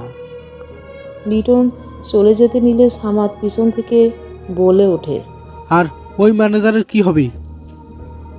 লিটন ওদের দিকে না তাকিয়ে বলল, সত্যিটা যখন জানে তখন তাকে বাঁচিয়ে রেখে কি হবে? লিটন চলে যায়। মাহমুদ সাদিককে বলল, এমন একজনের সাথে কাজ করি যে নিজের স্বার্থে হাসিলের জন্য আমাদেরকেও মেরে ফেলতে পারে। টাকার দরকার না হলে কখনোই এখানে আসতাম না। লিটন ওদের কথা শুনে নিজেই নিজেকেই বলছে, টাকা নয়, তোর চেয়েও বড় গেস্ট পাবো, তোমার মিত্র। অন্যদিকে আচ্ছা আম্মু, ঠিক মতো খাবার খাবেন, আমাদের জন্য চিন্তা করবেন না, আমরা ঠিক আছি। প্রীতি ফোন রাখে। প্রায় 1 ঘন্টা ধরে শাশুড়ি মায়ের সাথে কথা বলছে ও। আবির বিছানায় শুয়েছিল, উঠে বসে বলল, কথা শেষ? হুম। ফোনটা কি জীবিত আছে? প্রীতি কপাল কুঁচকে ওর দিকে তাকিয়ে বলে, না থাকার কি আছে? তাহলে ঠিক আছে। রীতি খাটে এসে বসে বলল, কালকে রাতে 801 নম্বর রুমের মেয়েটাকে এভাবে মারলো কে? আমার তো মনে হয় ওই 802 নম্বর রুমের নর্তকী। হতে পারে। মেয়েটার কি বাজে অবস্থা করেছে, আমার হাত পা তো দেখেই ঠান্ডা হয়ে গিয়েছিল। দুজনেই নীরব থাকে। নীরবতা ভেঙে আবির বলল, আজকে নাকি হোটেলে কোনো পার্টির আয়োজন হয়েছে, সবাইকে নাকি আমন্ত্রণ করেছে। রীতি নাক ছিটকে বলল, ছি ছি, এসব পার্টিতে মদ বিয়ার মানুষ খায়? ওসবে যেতে হবে না, তুমি কিন্তু ভুলেও ওখানে যাবে না। আবির হেসে বলল। আচ্ছা আচ্ছা, যাব না। Good bye. রীতি ওর গাল টেনে দেয়। আবির ওর হাতে ধরে বলল, আমাকে দেখলে কি তোমার মদখোর মনে হয়? সবাইকে দেখলে যদি সবকিছু বোঝা যেত, তবে চোরকে দেখলেও বোঝা যেত যে সে চোর। আবির চোখ ছোট ছোট করে তাকায়। রীতি হেসে কুটি কুটি। আবিরকে বেশ ডিস্টার্ব করা গেছে। বিকেলে তন্নিকে হোটেলে নিয়ে এসেছে হাফসা। হোটেলের সামনে এত সাজানো দেখে হাফসা বলল, হয়তো কোনো অনুষ্ঠান আছে, হয়ে যাবে সব। কিছুই ঠিক হবে না, ওই লোকটা ঠিক বলেছিল। হাফসা ভেবে বলল, উনি তো বলেছিলেন ওনার রুম নাম্বার 405, আর আমাদের সাথে উনি বাগানে কথা বলবেন। আজ তো বাগানে অনুষ্ঠান হবে, ওনার রুমেই যাব, ঠিক রাত 11টায়। যদি ওনাকে না পাই? আমাকে রুমে দিয়ে তুই 405 নাম্বার রুমে একটু চেক করে আয়। রুমে একা থাকবি? এ কথা শুনে তন্নি গা শিউরে ওঠে, উত্তেজিত হয়ে বলে, না, রিসেপশনে থাকবো। আচ্ছা। তন্নিকে রিসেপশনে একটা চেয়ারে বসায়, তারপর 4 তলায় চলে যায় হাফসা। তন্নি আশেপাশে তাকিয়ে সাজানো হোটেলটা দেখছে। এমন সময় এক ছেলে এসে ওর সামনে একটা কার্ড ধরে বলল, Your party will be held here tonight. Is the card welcome? তন্নি কার্ডটা হাতে নিয়ে বলল, thank you, but I am badly injured, so it's not possible to me to join the party. Nothing is impossible. Liton এগিয়ে আসতে আসতে বলল। লিটনের ইশারায় ছেলেটা চলে যায়। লিটন এসে তন্নির হাত পায়ের ব্যান্ডেজ দেখে বলল, how does it occur madam?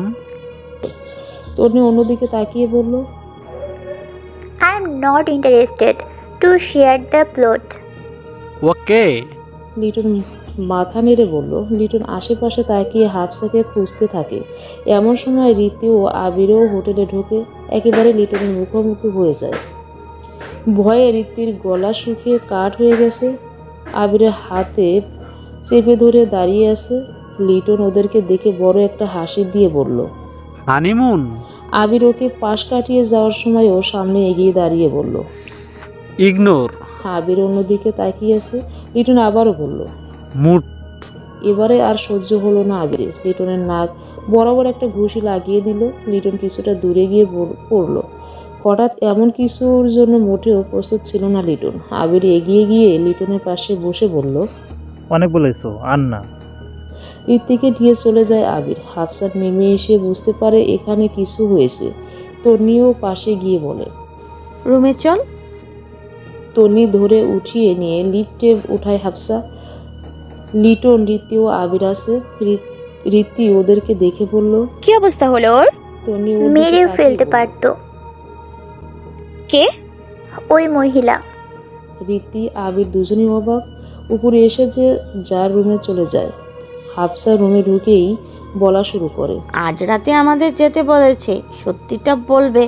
যদিও ওই লোকের সত্যিতে আমার ভরসা নেই। ভরসা করে নে। টনি শুয়ে চোখ বন্ধ করে। সাথে সাথে চোখের সামনে ভেসে ওঠে সেই ভয়ঙ্কর মহিলার মুখ। না, এভাবে ঘুমানো যাবে না। রাত 10:55। ঘড়ি দেখছে আর রুমের মধ্যে পাইচারি করছে হাফসা। টনি কিছুক্ষণ পর পর ওর দিকে তাকাচ্ছে। হাফসা উহ আহ শব্দ করছে আর পাইচারি করছে।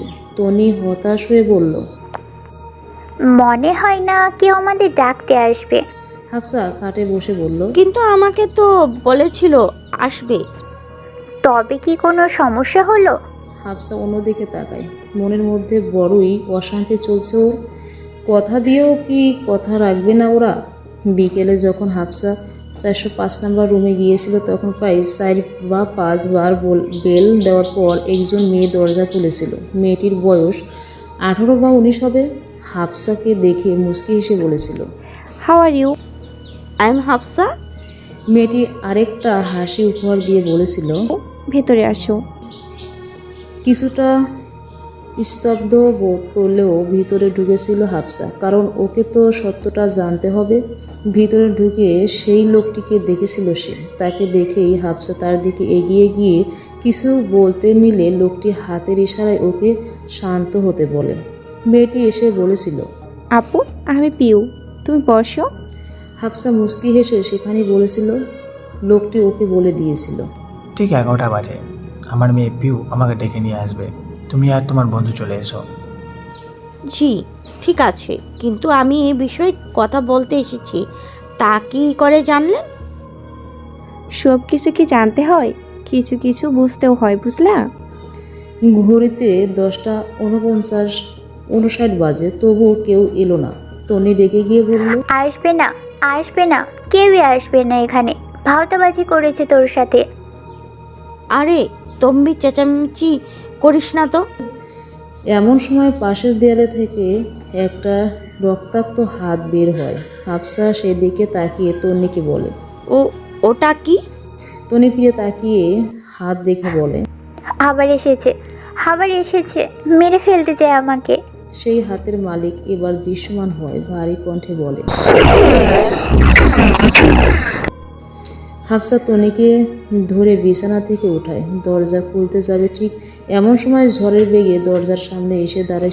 ঘাড় বেঁকিয়ে ওদের দিকে তাকিয়ে আছে। হাফসা একটা ঢোক গিলে হাফসাফু, দরজার বাইরে পিউরের গলা শোনা যায়। চোখের পলকে উদাও হয়ে যায় সেই নারী।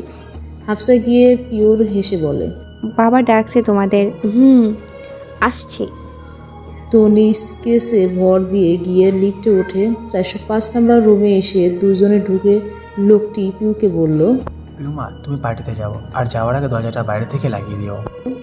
পিউ অবাক হয়ে বলে, আমি ওই লোকটার পার্টিতে যাব? যাবে, কিন্তু কিছুই খাবে না। হয়তো ওরা তোমাকে মদ বা নেশা জাতীয় কিছু খাওয়াতে চাইবে, কিন্তু তুমি খাবে না। আবার ওদের ফিরিয়েও দিবে না, এতে সন্দেহ বাড়বে, কৌশলে এড়িয়ে যাবে। ঠিক আছে বাবা। পিউ বেরিয়ে যায়। 405 নম্বর রুমের দরজা বাইরে থেকে লাগিয়ে দিয়ে যায়। পিউর বাবা রুমে একটা অল্প আলোর লাইট জ্বালিয়ে দিয়ে ওদেরকে বলে, বসো তোমরা। দুজনে সোফায় বসে। পিউর বাবা ওদের সামনে বসে বলা শুরু করে, সবুজ শাড়ি পরা নীল চোখী এক নারীকে দেখো তোমরা, যার গলা কাটা, চোখ মুখ দিয়ে রক্ত পড়ে। যদিও তার নীল চোখের রহস্য তোমরা তো দেখতে চাও না, কারণ তার তো কোনো চোখই নেই, উপরে ফেলা হয়েছে। দুজনে লোকটির দিকে তাকিয়ে আছে। দুজনের চোখে হাজার প্রশ্নের ঝুলি, কিন্তু মুখে কুলুপ। সবুজ শাড়িটা ছিল তার প্রথম বিবাহবার্ষিকীর উপহার, তার স্বামী দিয়েছিল। সবাইকে দেখিয়েছে, অনেকে এসেছে, যদিও সে অনেক হাসি খুশি মেয়ে ছিল। কিন্তু সব কিছু পাল্টাতে মাত্র একটা রাত লেগেছে, মাত্র একটা রাত। অন্যদিকে হোটেলের সবাই পার্টিতে গেছে, আর আমরা রুমে বসে ঘুমোচ্ছি। আবিরের কথায় রেগে ওর দিকে তাকায় রীতি। আবির দাঁত কেলিয়ে তাকায়। রীতি রাগী কণ্ঠে বলে, পার্টিতে তো সুন্দরীরা থাকে, তাদের ফেলে এখানে বসে ঝিমাচ্ছ কেন? আবিরও ওকে টেনে এনে ওর পাশে বসিয়ে বলে, ঘরে সুন্দরী বউ রেখে কেউ কি বাহিরে যায়? রীতির চোখ ছোট ছোট করে ওদের দিকে তাকায়। আবির মুচকি হেসে বলল, I love you my love bird. আবিরের বুকে আস্তে করে একটা ধাক্কা দিয়ে বলে, ন্যাকা। কিসের নাকা, সত্যি বলছি। রীতি ওকে জড়িয়ে ধরে। এমন সময় বেল বেজে ওঠে। রীতি আবিরকে ছেড়ে দিয়ে সোজা হয়ে বসে। আবির কিছুটা বিরক্ত নিয়ে বলে, হু ইজ কামিং? অপর পাশ থেকে কোনো উত্তর না আসায় রেগে গিয়ে দরজা খুলে আবির। লিটন ওকে ধাক্কা দিয়ে ভিতরে ফেলে দেয়। রীতি উঠে দাঁড়িয়ে চোখ বড় বড় করে তাকিয়ে আছে। সামিদ ও মাহবুব এসেছে পিস্তল হাতে দাঁড়িয়ে। লিটন হাসতে হাসতে ভিতরে ঢোকে। 504 নম্বর রুমে হাফসা বলে, অনেকক্ষণ তো সেই ভূতনির বর্ণনা, পছন্দ অপছন্দ সব কিছু শুনলাম, কিন্তু কে সে? লোকটি ওকে ধমক দিয়ে বলল, ভূতনি বলবে না, ও আমার ভাইজি, আমার বড় ভাইয়ের একমাত্র আদরের মেয়ে ছিল। সরি, আমি বুঝতে পারিনি। টনি একবার হাফসার দিকে তাকায়, তারপর লোকটিকে বলল, কিন্তু কে সে? কি নাম তার? লোকটি একটা দীর্ঘশ্বাস ফেলে বলল, ওর নাম পিয়া। বাবা মায়ের আদরের মেয়ে, ছোটবেলা থেকে আদরে আদরে বড় হয়েছে। অতি আদরের, কারণ ওর রাগটা একটু বেশি ছিল। বিয়ের বয়স হয়ে গেছিল, কিন্তু ওর বিয়ে হচ্ছিল না। যত সম্বন্ধ আসে সবই ফিরে যায়। টনি কপাল কুঁচকে বলল, কেন? লোকটি হঠাৎ জোরে বলে উঠল, হ্যাঁ, এই প্রশ্নটাই সবার মনে ছিল। কেন? উত্তর ছিল একটাই, লিটন। এলাকার বকাটা নামে সবাই চিনত ওকে। আবার তার বাপের টাকার বেশ অহংকার ছিল। পিয়ার জন্য যত সম্বন্ধ আসতো সবার কাছে পিয়ার নামে আজে বাজে কথা ছড়িয়ে দিত। পিয়া নাকি ওকে ভালোবাসে, আর পিয়ার চরিত্র নাকি খারাপ, কিন্তু এসব মিথ্যা ছিল, সব মিথ্যা ছিল। হাফসা মনোযোগ দিয়েই শুনছিল। লোকটির কথার মাঝেই বলে, লিটনের নামে কেস করেননি? করেছিলাম, কিন্তু লাভ হয়নি। ঠিক পুলিশকে টাকা দিয়ে ছাড়া পেয়ে গেছিল। তারপর লোকটি পাশের টেবিলে থাকা গ্লাসে পানি ঢেলে পান করে। কিছুক্ষণের জন্য পুরো রুমেই নিস্তব্ধতার রহস্য ঘিরে ধরে। লোকটি আবারও বলা শুরু করে, আমাদের আদরের পিয়ার জন্য এক রাজপুত্র এসেছিল, তার নাম রাহুল। বিয়ের পর পিয়ার জীবনের বাকি সুখটা প্রথম 1 বছরে পেয়ে গেছিল। রাহুল নিজের সবটা দিয়ে ওকে ভালোবাসত। রাহুলের পরিবারে আর কেউ ছিল না, এতিম ছিল ও। আদরের পিয়াকে রানীর সিংহাসনে বসিয়ে ভালোবাসার চাদরে মুড়ে গিয়েছিল। একবার ঘটনা, রাহুল দেশের বাইরে ছিল আর বাসায় ছিল পিয়া একা। তখন লিটন ওর বাসায় এসেছিল। লিটনকে দেখে রাগে তাকে প্রচুর অপমান করে, শেষে এক থাপ্পড় দিয়ে বসে ওকে বের করে দেয়। যদিও ঘটনা পিউকে জানায়, কিন্তু রাহুল সহ আমাদের সবার থেকে আলাদা রাখে। দুজনে চুপচাপ ঘটনাটা শুনছে। কোনো কথা বলার ইচ্ছে ওদের নেই। লোকটি চুপ করে জানালা দিয়ে বাইরে তাকিয়ে বলে, প্রথম বিবাহবার্ষিকীর উপহার হিসেবে সবুজ শাড়িটা দিয়েছিল। তার কিছুদিন পর ওরা নিউজিল্যান্ড বেড়াতে গিয়েছিল এবং ওরা ওই হোটেলেই উঠেছিল। টনি অবাক হয়ে বলে, 802 নম্বর রুমে? ওই রুমে। যেদিন ওরা ওই রুমে উঠেছিল তার পরের দিনই ওদের লাশ পাওয়া গেছিল। ভয়ঙ্কর ছিল সেই লাশগুলো। রাহুলের পেটে একের পর এক চাকু ঢুকিয়ে হত্যা করা হয়েছে আমাদের প্রিয়াকে। বলেই কান্না করে দেয় লোকটা। হাফসা কাপা কণ্ঠে বলে, আর পিয়া? ওকে গ্যাংরেপ করে। ওর নখ, ওর নীল চোখ উপড়ে দেয়, ছোট কেটে দেয়, হাতে পায়ে চাকু দিয়ে অনেক কাটাছেঁড়া করে। তারপর ওকে মারে না, থুকে থুকে মারা যায় আমাদের প্রিয়া। ওর মৃত্যু নিশ্চিত করার জন্য খুনিরা ওর গলা কেটে দেয়। বর্ণনা শুনে শরীর কাঁপছে দুজনের। হাফসা আমতা আমতা করে বলল, কেস হয়নি? লোকটি দাঁড়িয়ে রেগে বলল, কেস করে কি হবে? কিছুই না, সব দোষ গেল রাহুলের উপরে। পুলিশ বলে দিয়েছিল রাহুল নাকি বন্ধুদের নিয়ে পিয়ার এই হাল করেছে, আর ওর বন্ধুরা ওকে মেরেছে। এটা কখনোই হতে পারে না, কখনোই না। হাফসা তনি দুজনের চোখ দিয়েই পানি পড়ছে। জীবনের অন্তিম মুহূর্তে বেঁচে থাকার জন্য হয়তো চিৎকার করেছিল পিয়া, হয়তো সাহায্য চেয়েছিল বারবার, কিন্তু পায়নি। কেউ আসেনি ওদের সাহায্য করতে, তাই ওর আত্মাও শান্তি পায়নি। অতৃপ্ত অশরীরী হয়ে এখনো ঘুরে বেড়াচ্ছে 802 নাম্বার রুমে আর তার আশেপাশে। চেয়ারে বসে টেবিলে থাকা পেপার ওয়েটারটা ঘোরাচ্ছে লিটন। আবিরকে সামনের চেয়ারে বেঁধে রেখেছে ওরা। ঋত্বির হাত পিছনে বেঁধে খাটের পাশে বসিয়ে রেখেছে। লিটনের ইশারায় ঋত্বিকে উঠিয়ে আনে সামিত। লিটন দাঁড়িয়ে ঋত্বিকে টান দিয়া কাছে এনে বলে, আমাকে তো খুব ভালোবাসতে, কোথায় গেল সেসব ভালোবাসা? ঋত্বি নিজের বাহু ছাড়ানোর চেষ্টায় ব্যস্ত। লিটন ধমক দিয়ে বলল, কোথায় গেল? ঋত্বি লিটনের হাতে একটা কামড় দেয়। লিটন ওকে ছেড়ে দিলেও একটু দূরে সরে দাঁড়ায়। লিটন রেগে চেঁচিয়ে বলল, রাগ রাগ রাগ, অনেক বেশি রাগ তোমার না? ঋত্বি চুপচাপ দাঁড়িয়ে আছে। লিটন সামিদ ও মাহবুবকে বলে, আমি একটু দেখে আসি হোটেলে আর কেউ আছে কিনা। 801 নম্বর রুমে মনে হয় একজন আছে। সেই বাঙালি মেয়ে? জি। মাহবুব, দেখে আসো তো। লিটনের কথায় মাহবুব বেরিয়ে যায়। লিটন ঋত্বিকে বলে, শাড়িটা পরবে তুমি? হাতের শপিং ব্যাগ থেকে একটা গোল্ডেন কালার সিল্কের শাড়ি বের করে দেয়। ঋত্বিক ঘৃণায় মুখ ঘুরিয়ে নেয়। লিটন ওর গাল চেপে ধরে বলল, শাড়িটা পরে আসবে নাকি আমি তোমার আবিরকে? বলেই একটা শয়তানি হাসি দেয়। সামিত এসে ঋত্বির হাতের বাঁধন খুলে দেয়। আবির বলে, না ঋত্বি, শাড়ি তুমি পরবে না। ঋত্বি একবার আবিরের দিকে তাকায়। আবির কথায় পাত্তা না দিয়ে লিটনের হাত থেকে শাড়িটা নিয়ে ওয়াশরুমে ঢুকে যায়। আবিরের দু চোখ দিয়ে পানি গড়িয়ে পড়ে। লিটনের মুখে বিজয়ের হাসি। আবারও একটা নির্মমতা, দুইটা লাশ আর একটা নিষ্পাপ মেয়ের চিৎকার। এসব ভেবে হাসি পাচ্ছে লিটনের। অন্যদিকে যে ঘটনাটা আমি বললাম তার ঠিক 3 বছর আগের ঘটনা। আমাদের পিয়া, আমাদের আদরের মেয়েটা, আজকের দিনই চলে গেছিল আমাদের ছেড়ে। কাউকে কিছু বলেনি, কোনো অভিযোগ করেনি, চুপচাপ, একেবারে চুপচাপ সবাইকে ছেড়ে গেছে, অনেক দূরে চলে গেছে। মাথা নিচু করে চোখের জল ফেলেছে তন্নি।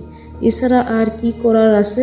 সত্যিই সে সাহায্য চেয়েছিল, অসহায় ছিল কিন্তু সাহায্য পায়নি। হাফসা অনেক চেষ্টা করেও কান্না থামাতে পারেনি। হাফসা ফুপিয়ে উঠলেই মুখে আঙ্গুল দিয়ে লোকটি বলে। হাফসা নিজেকে শান্ত করার চেষ্টা করে। লোকটি আবারও বলে, ময়নাতদন্তের পর ডাক্তার বলেছিল পিয়াকে প্রায় 4 ঘন্টা ধরে তাকে নির্যাতন করা হয়েছিল। তার আরও 1 ঘন্টা পরও মারা গিয়েছিল। পুরো পাঁচটা ঘন্টা মৃত্যু যন্ত্রণা সহ্য করেছে আমাদের পিয়া। কতটা চিৎকারই না করেছে হয়তো, কিন্তু ছাড়া পায়নি সে। বলে কাঁদতে থাকে লোকটি। রুমের নিস্তব্ধতার সাথে পাল্লা দিয়ে বেড়ে চলেছে কান্নার আওয়াজ। দীর্ঘশ্বাসে ভারী হয়ে উঠেছে পুরো রুমটা। নিচের পার্টিতে আনন্দ করতে থাকা লোকেরা হয়তো এই দীর্ঘশ্বাস সম্পর্কে কিছুই জানে না আর তলায় ঘটে যাওয়া আরেকটা নির্মমতার কথা। পার্টিতে সকলেই প্রায় জোর করে অ্যালকোহল খাওয়ানো হচ্ছে। যারা নিজ ইচ্ছায় খাচ্ছে তারাই ভালো আছে, কিন্তু যারা খেতে চাচ্ছে না তাদেরকে জোর করেই করা হচ্ছে। অনেককে তো আবার ইনজেকশনের মাধ্যমে ড্রাগস দেওয়া হচ্ছে। নিউ পার্টির এক কোণায় দাঁড়িয়ে পুরো ঘটনাটা দেখছে একটা ছেলে। এসে ওর হাতেও 1 গ্লাস মদ দিয়ে গেছে। আশেপাশে গন্ধে বমি আসছে তার, তাও কিছুই করার নেই, দাঁড়িয়ে থাকতেই হবে। কিন্তু এভাবে কতক্ষণ? কোনায় সোফায় বসে পড়েছে। হাতে থাকা গ্লাসটা থেকে অসহ্যকর গন্ধ আসছে। এমন সময় অনুভব করে কাউকে। ওর মনে হচ্ছে কেউ ওকে ডাকছে, কিন্তু পার্টির অতিরিক্ত শব্দে সে কিছুই শুনতে পারছে না। ধীরে ধীরে উঠে সকলের চোখ ফাঁকি দিয়ে বাইরে আসে সে। উপরের দিকে তাকিয়ে দেখে আর তলায় কেউ একজন ওকে ডাকছে, কিন্তু উপরের অন্ধকার থাকায় বুঝতে পারছে না কোন রুম থেকে ডাকছে। হঠাৎ করেই আর কাউকে দেখে না পিউ। চুপচাপ ভিতরে চলে আসে, সবটাকেই নিজের মনের ভুল বলে এড়িয়ে যায়।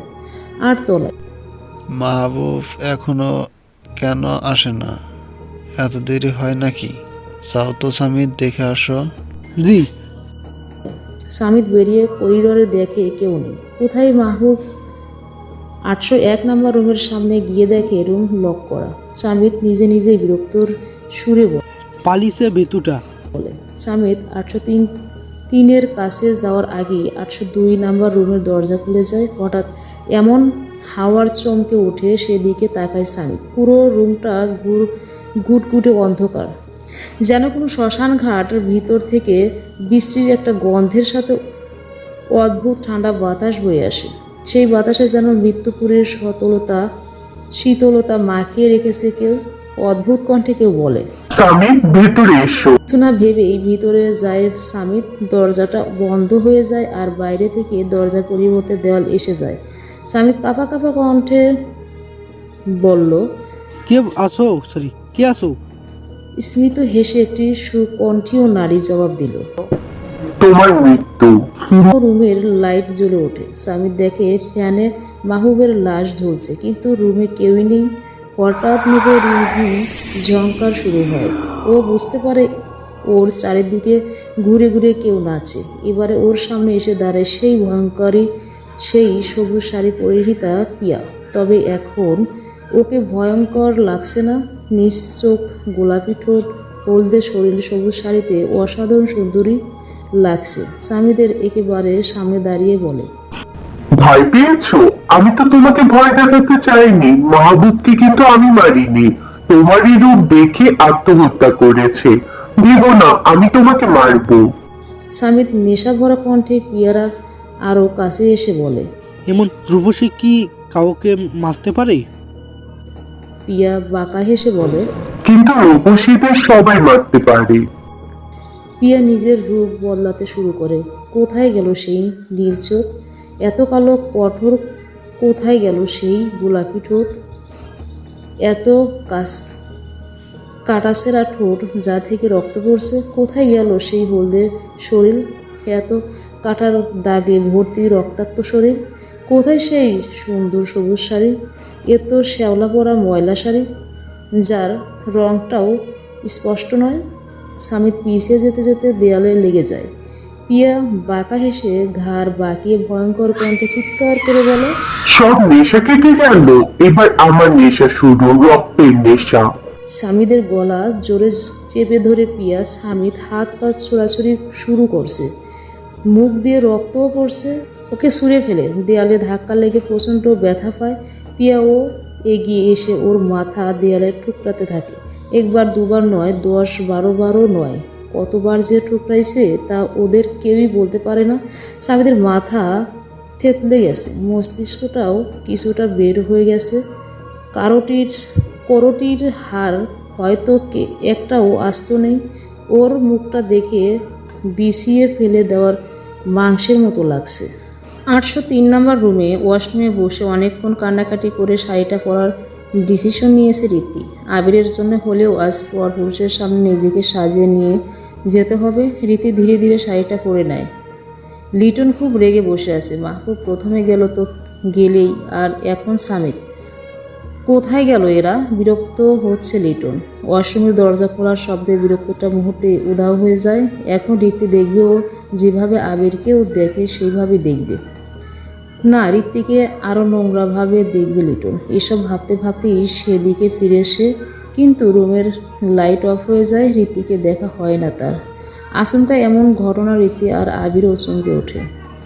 রুমের দরজায় ঠক ঠক শব্দ হয়। লিটন গিয়ে দরজা খুলে দেয়। পুরো করিডোর অন্ধকারকে নক করেছে তা বোঝা যাচ্ছে না। লিটন রাগী গলায় বলে, কে রে, নক করছিস? শাড়ি পরা এক নারী মোমবাতি হাতে করিডোরের একদম শেষ অংশ থেকে হেঁটে আসছে। শাড়ির আঁচল দিয়ে ঘুমটা দিয়ে রেখেছে, কিন্তু তার শরীরের গঠনটা লিটনকে বেশ আকর্ষণ করছে। অবশ্য চরিত্রহীনদের কাছে সুশীল মেয়েদেরকেও আকর্ষণ লাগে। লিটন রীতির কথা ভুলে মেয়েটির দিকে এগিয়ে যায়। ওদিকে রীতিও বসে নেই, ঠিকই আবিরের বাঁধন খুলে দিয়েছে। আবির ওকে জড়িয়ে ধরে বলে, পাগল হয়ে যাচ্ছিলাম আমি, তোমাকে এভাবে কারো সামনে আসতে দিতে পারি না। আবির রুমের দরজাটা বন্ধ করে দেয়। রীতি ফোনের ফ্ল্যাশ লাইট জ্বালিয়ে দিয়ে বলে, ভয় পাচ্ছি, লিটন আবার না এসে যায়। আবির দরজার দিকে তাকিয়ে বলে, এরা একে একে গায়েব হয়ে যাচ্ছে কেন? গায়েব হয়েছে? আবির মাথা নেড়ে বলল, প্রথমে তো মাহবুব গেল আশ্বাস হয়ে আঁকে, তারপর সামিত, আর এখন লিটন। রীতি উঠে এসে ভয়ে ভয়ে বলল, 801 নম্বর ওই মেয়েটা তো নেই, ও তো আহত আর একাও আছে। আল্লাহ ওকে রক্ষা করুন। আমরা এভাবে হাত পা গুড়িয়ে বসে থাকবো? মেয়েটা কি রুমে আছে? ভাঙা পানি কোথায় যাবে? তাও ঠিক, আচ্ছা আমি দেখছি। আবির যেতে নিলে রীতি ওকে লিটন যদি থাকে? তবুও যাওয়া উচিত। রীতি নিজের ফোন থেকে তন্নির নাম্বারটা বের করে বলে, সেদিন দিয়েছিল। আবির তন্নিকে কল করে। তন্নির ফোন সাইলেন্ট, তবু অন্ধকারে বুঝতে পারে না কল এসেছে। লোকটির দিকে তাকিয়ে বলল, excuse me. It is okay. Tonni উঠে বারান্দায় গিয়ে রিসিভ করে। হ্যালো। Hello miss Tonni. জি। কোথায় আপনি? কোথায় আমি মানে কি? আপনার রুমে? না, আমি বাইরে আছি। ঠিক আছে, আপনি এখন রুমে আসবেন না, হোটেলেও আসবেন না। কেন? পরে বলবো। আবির লাইনটা কেটে দেয়। তন্নি ওর কথার আগা মাথা কিছুই বোঝে না। মাথার উপরে হাজারো প্রশ্ন এখন আবারও হাজার এক হয়ে গেল। করিডোরে লিটন গিয়ে মেয়েটিকে বলে, মেয়েটির ভাবে মনে হচ্ছে সে লিটনের কথা শোনেনি। মেয়েটি স্বাভাবিকভাবেই হেঁটে চলে যায়। 802 নম্বর রুমে ঢুকে যায় সে। লিটন রুমের সামনে এসে থেমে যায়। আবিরের রুমে ঢোকার সময় স্পষ্ট মনে আছে 802 নাম্বার বলে কোনো রুম ছিল না। তাহলে কি ও খেয়ালই করেনি? রুমের ভিতর থেকে মিষ্টি সুর ভেসে আছে। তুমি ছেড়ে দিতে পারো, কিন্তু আমি পারবো না। ভালোবাসা তুমি ভুলতে পারো, আমি পারবো না। ছেড়ে তুমি যেতে পারো, আমি যাব না। কষ্ট তুমি দিতে পারো, আমি পারবো না। হাসি তুমি বুঝতে পারো, আমি পারবো না। চোখের জলে ভাসাতে পারো, আমি পারবো না। লিটন হেসে ভিতরে ঢুকে বলে, কে তুমি? লিটন ভিতরে ঢুকলেই দরজাটা বন্ধ হয়ে যায়। বাইরে থেকে দেয়ালেও চলে আসে। বোঝার উপায় নেই, এইমাত্র ভিতরে এক অদ্ভুত সত্তা আর জীবিত কেউ প্রবেশ করছে। তন্নি ও হাফসা 8 তলায় এসেছে। তন্নি রুমে চলে যায় আর হাফসা যায় 803 নম্বর রুমে। নক করলেই ঘাবড়ে যায় রীতি ও আবির কড়া কণ্ঠে বলে, কে? ভাইয়া আমি হাফসা। আবির উঠে গিয়ে দরজা খুলে বলে, আসতে তো নিষেধ করছিলাম, তবু কেন এসেছো? এটাই জানতে এসেছি যে কেন নিষেধ করেছিলেন। ঋদ্ধি এসে বলল, এত কিছু বোঝার মতো সময় নেই। রুমের দরজা বন্ধ করে চুপটি করে বসে থাকো, একদম ঘোরাঘুরি করবে না। হাফসা ঠোঁট উল্টে বলেই চলে যায়। হাফসা ঘোরার সাথে সাথে ঋদ্ধি দরজা বন্ধ করে দেয়। হাফসা একবার সেদিকে তাকিয়ে তারপর রুমে চলে যায়। এমন অদ্ভুত ব্যবহারের কোনো ব্যাখ্যা পায় না সে।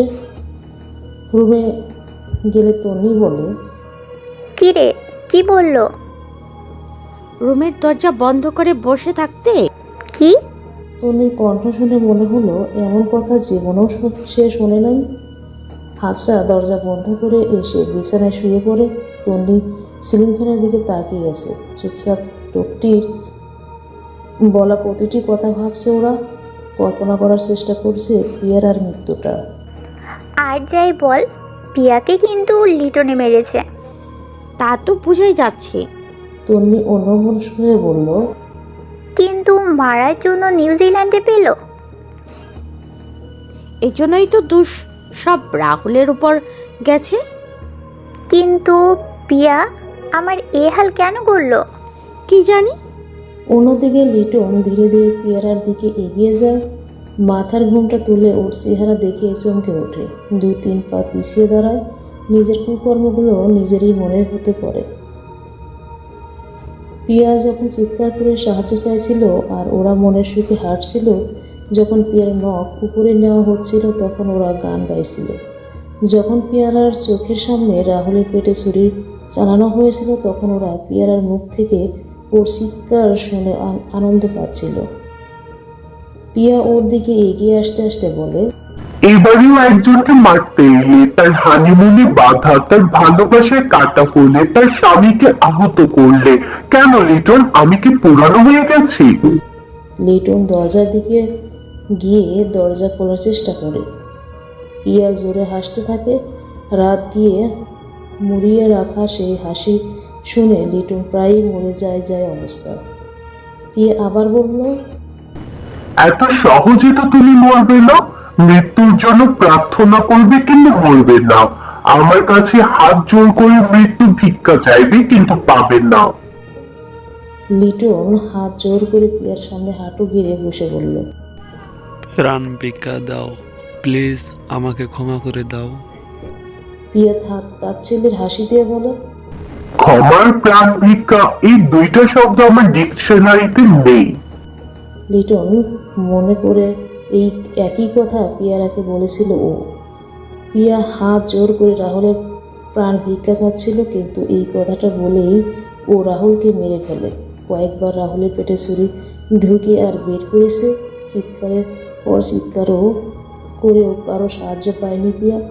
অসহায়ের মতো রাহুল রাহুল বলে কাঁদছিল। পিয়ার সুন্দর রূপ মুছে ভয়ঙ্কর রূপ ধারণ করে। লিটন পিস্তলটা নিয়ে একে গুলি করে। 1-2-3 করে 6টা গুলি চালিয়ে দেয়, কিন্তু তারপরেও শরীরের মাঝে দিয়ে গিয়ে পিছনের দেয়ালে লাগে। পিয়া ওর অসহায় মুখটা দেখে হাসছে, প্রাণ খুলে হাসছে।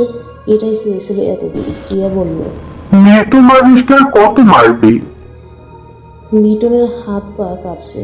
পিস্তলটা হাত থেকে পড়ে যায়, কাঁদো কাঁদো হয়ে পায়ে পড়ে যায় পিয়ার পা জড়িয়ে ধরার বৃথা চেষ্টা করে। পিয়া একটু পিছনে দাঁড়িয়ে বলে, আর কতবার আমাকে স্পর্শ করার চেষ্টা করবে? লিটনকে একটা হ্যাঁচকা টান দিয়ে পাশের টেবিলের উপর বসায়। লিটন এখনো কাঁপছে। পাশের কাভারটার থেকে একে একে 2টো লাশ পড়ে। প্রথমটা মাহবুবের, দ্বিতীয়টা স্বামীদের। যদিও ওদেরকে দেখে বোঝার উপায় নাই। লিটন পিয়ারার দিকে তাকিয়ে বলে, এখন কি আমার অবস্থাও এরকম হবে? না, এত কম কষ্টের মৃত্যু তোমাকে দিব না। পিয়া আবার হাসছে। এই হাসিতে যেন পুরো হোটেল ধ্বংস হয়ে যেতে পারে। লিটনের ডান হাতের বৃদ্ধাঙ্গুলের নখ উপরে দেয়। লিটন চিৎকার করে ওঠে। একে একে ডান হাতের সবগুলো নখ, এরপর বাম হাতের, এরপর পায়ের নখগুলো উপরে দেয়। আজ লিটন চিৎকার করছে আর পিয়া হাসছে। ভাগ্যের কি পরিহাস লিটনের সাথে হলো। সে ভেবেছিল সে অপরাজয়ের, সে ভেবেছিল সে শক্তিশালী, কিন্তু হাই প্রকৃতি তা মানতে নারাজ ছিল। একটা ধারালো ছুরি নিয়ে টেবিলের শরীর ক্ষত বিখ্যাত করল প্রিয়া। ওর ঠোঁটও কেটে দিল। পুরো শরীরে একের পর এক ক্ষতের সৃষ্টি করতে থাকলো। ঠোঁট কাটার পর লিটন আর চিৎকারও করতে পারছে না। নিজের কাজের জন্য আজ প্রথমবার তার অনুতাপ হচ্ছে, আর এটাই শেষবার। এই জন্যই হয়তো বলে, ভাবিয়া করিও কাজ, করিয়া ভাবিও না। 803 নম্বর রুমে ঋদ্ধি বিছানায় শুয়ে ছুটি মেরে শুয়ে আছে। আবির ওর পাশে বসে আছে। লিটন আবার আসবে এই ভয়ই আছে দুজনে। স্ত্রীকে বাঁচানোর জন্য স্বামী বৃদ্ধ পরিকর আর স্বামীকে বাঁচানোর জন্য স্ত্রী। কিছুক্ষণের মধ্যে ঘুমিয়ে পড়ে ঋদ্ধি। আবির এখনও একই জায়গায় বসে আছে। তার মাথায় একটাই চিন্তা, লিটন ওদেরকে মারতে এসেছিল, তবে চলে গেলে কেন? আরও লোকজন নিয়ে আসবে নাকি? আবির কিছু ভেবেই পাচ্ছে না। অবশেষে অনেক ভেবে সিদ্ধান্ত নিল সে যে ম্যানেজারের সাথে কথা বলবে। যে ভাবা সেই কাজ। রুমের দরজা বাইরে থেকে লক করে ঋত্বিকে কিছু না বলেই রিসেপশনে চলে যায়। রিসেপশনে গিয়ে এটা একটা ধ্বংসস্তব্ধের মতো লাগছে ওর কাছে। প্রায় সবাই মাতাল আর 10-12 জন আহত হয়েছে। হঠাৎ নিজের হাতের টান অনুভব করে আবির। তাকে দেখে একটা মেয়ে ওর হাত ধরেছে। মেয়েটি আর কেউ নয়, পিউ বলল, আমাকে আমার রুমে পৌঁছে দিবেন একটু? আবির ওকে জিজ্ঞেস করলো, কে তুমি? এখানে কি হয়েছে? এখানে সবাইকে মদ খাওয়াচ্ছিল কিছু লোক, তাও জোর করে। হঠাৎ একটা ছেলে আসলো ওদিক থেকে এসেছিল, তারপরে এসে এখানে ভাঙচুর করে আর ওদেরকে মেরে ফেলে। পিউ জ্ঞান হারায়। আবির ওকে ধরে সোফায় শুয়ে দেয়। ওর রুমে পৌঁছাতে বলেছে, কিন্তু ওর রুম কোনটা তা তো বলেনি। আবিরের মাথা কাজ করছে না, কি করবে ও? 802 নম্বর রুম। লিটন খাটে শুয়ে পড়েছে, হাত পা চটপট করে। মৃত্যুর জন্য অপেক্ষা করছে সে। পিয়া ছুরিটা ঘোরাতে ঘোরাতে বলে, এত সহজ মৃত্যু তো তুমি পাবে না লিটন। পিয়া লিটনের বুকের উপর বসে ছুরিটা দিয়ে ওর ডান চোখটা উপরে দেয়। লিটন চিৎকার করতেছে, ও পারে না, কারণ তার ঠোঁট অলরেডি কেটে দিয়েছে। পিয়া হেসে বলে, বাঁচতে তো তুমি পারবে না লিটন, কিন্তু মরতেও পারবে না। এবারে বাস মুখটাও তুলে ধরে ফেলে। তারপর ওর দাঁতগুলো একটা একটা করে তুলে ফেলে দেয়। রক্তে মাখামাখি হয়ে গেছে লিটন। না পারছে না কাঁদতে, আর না পারছে চিৎকার করতে। মারা যাবে তা বুঝতে পেরেছে সে, কিন্তু সহজে যে মরবে না তাও বুঝতে পেরেছে। লিটন ছটফট করছে, হাত পা ছোড়াছুড়ি করছে। হয়তো বলতে যাচ্ছে মেরে ফেলো, কিন্তু বলতে পারছে না। পিওর বুকে ছুরিটা ঢুকিয়ে দেয়। মুহূর্তে লিটন মারা যায়। কুকুরকে কামড় দিতে পিয়া শেখেনি, তবে ওকে যতটা কষ্ট দিয়েছে তার অর্ধেকও হয়তো পায়নি লিটন। কিভাবে পাবে? লিটনের ভালোবাসাকে তো ওর কাছে সামনে মারেনি, ওকে তো আর গণধর্ষণ করেনি। অনেকে বসে বসে ওকে নিয়ে নিজেদের চোখের ক্ষুধা মেটায়নি। পরপুরুষের সামনে নৃত্য করার কষ্টটাও বোঝেনি। চাইলে সবগুলোই বোঝাতে পারত পিয়া, কিন্তু এতটা নিঃসঙ্গ ও হতে পারেনি। লিটন ছটফট করে দেখে মনটা কুকড়ে উঠেছে, কিন্তু ওর ছটফট দেখে লিটনের মনটা কোনো রকম নরম হয়নি সেই দিন। এইটাই কি জানোয়ারের সাথে অন্যদের পার্থক্য? কি জানে, হয়তো হবে। রিসেপশন থেকে থাকা পানির কল থেকে পিউয়ের মুখে পানি ছিটায় আবির। কিছুক্ষণের মধ্যে জ্ঞান ফিরে আসলে ওকে জিজ্ঞেস করলো, কত নাম্বার রুমে থাকো তুমি? ওকে 405 নম্বর রুমে পৌঁছে দিয়ে 8 তলায় ফিরে আসে আবির। লিফট থেকে নেমে দেখে 803 নম্বর রুমের সামনে একজন নারী দাঁড়িয়ে আছে, সবুজ শাড়ি পরা। আবির ডেকে বলে, excuse me madam, who are you? ওর ডাক শুনে মেয়েটি চলে গিয়ে 802 নম্বর রুমে ঢুকে যায়। আবির রেগে পিছু পিছু গিয়ে রুমে ঢুকে দেখে এক অপরূপী সুন্দরী বিছানায় বসে আছে। সঙ্গে সঙ্গে চোখ নামিয়ে নেয় আবির। তার রূপে স্ত্রী আছে, তার রুমে স্ত্রী আছে। অন্য মেয়ের সৌন্দর্য সে কেন দেখবে? দরজা ধাক্কা দিয়েই বুঝতে পারে দরজা বন্ধ। পিয়া মুচকি হেসে বলে, দরজা বন্ধ আছে। আবির দরজার দিকে ফিরে দাঁড়িয়েই বলে, দরজা খুলে দিন, আমার স্ত্রী রুমে একা আছে। আর আপনি আমার রুমের সামনে কি করছিলেন? তৃপ্তির শরীরটা বেশি ভালো নেই, ওকে কেন ডিস্টার্ব করছিলেন? কথা শেষ হতেই দরজা খুলে গেল। আবির বেরিয়ে আসে। খেয়াল হয় 802 নম্বর রুম থেকে বেরিয়ে এসেছে সে। ফিরে তাকে দেখে কোথায় রুম, এ তো দেয়াল। ভুল নয়, অশরীরীর উপস্থিতি ছিল এখানে। আবির রুমে চলে যায়। 802 নম্বর রুম থেকে হেসে ওঠে প্রিয়া, যদিও তা আবিরের অগোচরে থেকে যায়। তার হাসির কারণ আবিরের ভদ্রতা, স্ত্রীর প্রতি দায়িত্ববোধ। 801-এ হাফসা ঘুমিয়ে পড়েছে। তন্নি ফোন টিপসে হঠাৎ লক্ষ্য করে বারান্দায় কেউ আছে। তন্নি একটা ঢোক গিলে হেসকিটা নিয়ে বারান্দায় যায়। কই, কেউই তো নেই। তবেও কি ভুল দেখলো?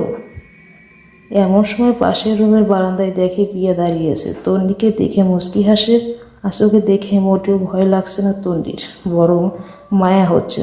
তাছাড়া প্রিয়া এখন ভয়ঙ্কর রূপে নেই। প্রিয়া আকাশের দিকে তাকিয়ে বলে, কত বড় চাঁদ উঠেছে। আজকের দিকে রাহুলকে খুব মিস করছি। তন্নি কপাল কুঁচকে তাকায়। অশরীরী আত্মারও অনুভূতি থাকে, কেন থাকবে না? অবশ্যই থাকবে। মানুষের আত্মার অনুভূতি আছে বলেই মানুষের অনুভূতি আছে। মনে মনে একটা যুক্তি দাঁড় করিয়ে নেয় তন্নি। একটা পুরুষ কণ্ঠ বলে ওঠে, প্রিয়া। প্রিয়া ফিরে তাকায়। তন্নি দেখে তাকে। খয়েরি পাঞ্জাবি আর জিন্স পরা একটা ছেলে, বয়স আনুমানিক 27-28 হবে। প্রিয়ার পাশে দাঁড়িয়ে ওর দিকে হাত বাড়িয়ে দিয়ে আছে। প্রিয়ার চোখে হাজারো বিশ্রময়। সেই নীল চোখ হাজার রহস্যের জাল দিয়ে ঘিরে রেখেছে।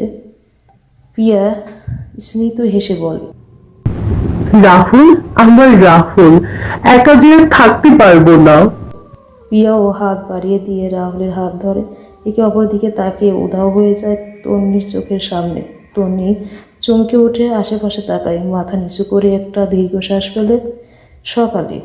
সকালে তন্নি হাফসার ডাকে ঘুম থেকে ওঠে। হাফসা খুব কৌতূহলী হয়ে বলে, 802 নাম্বার রুমের দেওয়াল ভাঙবে আজ, চল দেখি ওখানে কি আছে। তন্নি চোখ কুচকে বলে, বসে। কেন ভাঙবে হঠাৎ? হাফসা খাটে বসে বলল, ভোরে 803 নাম্বার রুমে ওই ভাইয়া, নামটা আবির ভাইয়া, উনি রুম থেকে বেরিয়ে দেখে 208 নাম্বার রুমে দেওয়াল ভেদ করে রক্ত বেরোচ্ছে। তখন উনি হোটেল কর্তৃপক্ষকে জানালো, তারা দেওয়াল ভাঙার সিদ্ধান্ত নেয়। এখন বাইরে আয়। হাফসা বাইরে চলে যায়। তনি ফ্রেশ হয়ে বাইরে এসে দেখে রক্তের করিডোর ভেসে যাচ্ছে। মনে হচ্ছে রুমের ভিতরে পশু জবাই করা হয়েছে। 3 ঘন্টার সময় নিয়ে দরজা ভাঙা হয়। ভিতর থেকে একে একে 3টা লাশ বের হয়। 3টা লাশের মুখই বিকৃত করা, কিন্তু লিটনের লাশটা থেকে দেখেই বিরক্ত ওকে চিনতে পেরেছে। আবিরের শার্টের হাতা চেপে ধরে ওর পিছনে দাঁড়িয়ে আছে। এমন নৃশংস হত্যা কি কোনো মানুষ করেছে? না, তার চেয়েও বড় প্রশ্ন, দেওয়ালের ভিতরে রুমে 3 জন গেল কি করে? তনি ও আবির চুপচাপ তাকিয়ে আছে লাশগুলোর দিকে। দুইজনেই যেন খুনিকে। আবিরের মনে প্রশ্ন, সেই মেয়েও ওকে কেন ছাড়লো? আর তন্নির খুশি প্রিয়া নিজের প্রতিশোধ নিতে পেরেছে বলে। প্রিয় এসে লাশগুলো দেখেছে, বোঝার বাকি নেই প্রিয়া নিজের প্রতিশোধ নিজের মতো করেই নিয়েছে।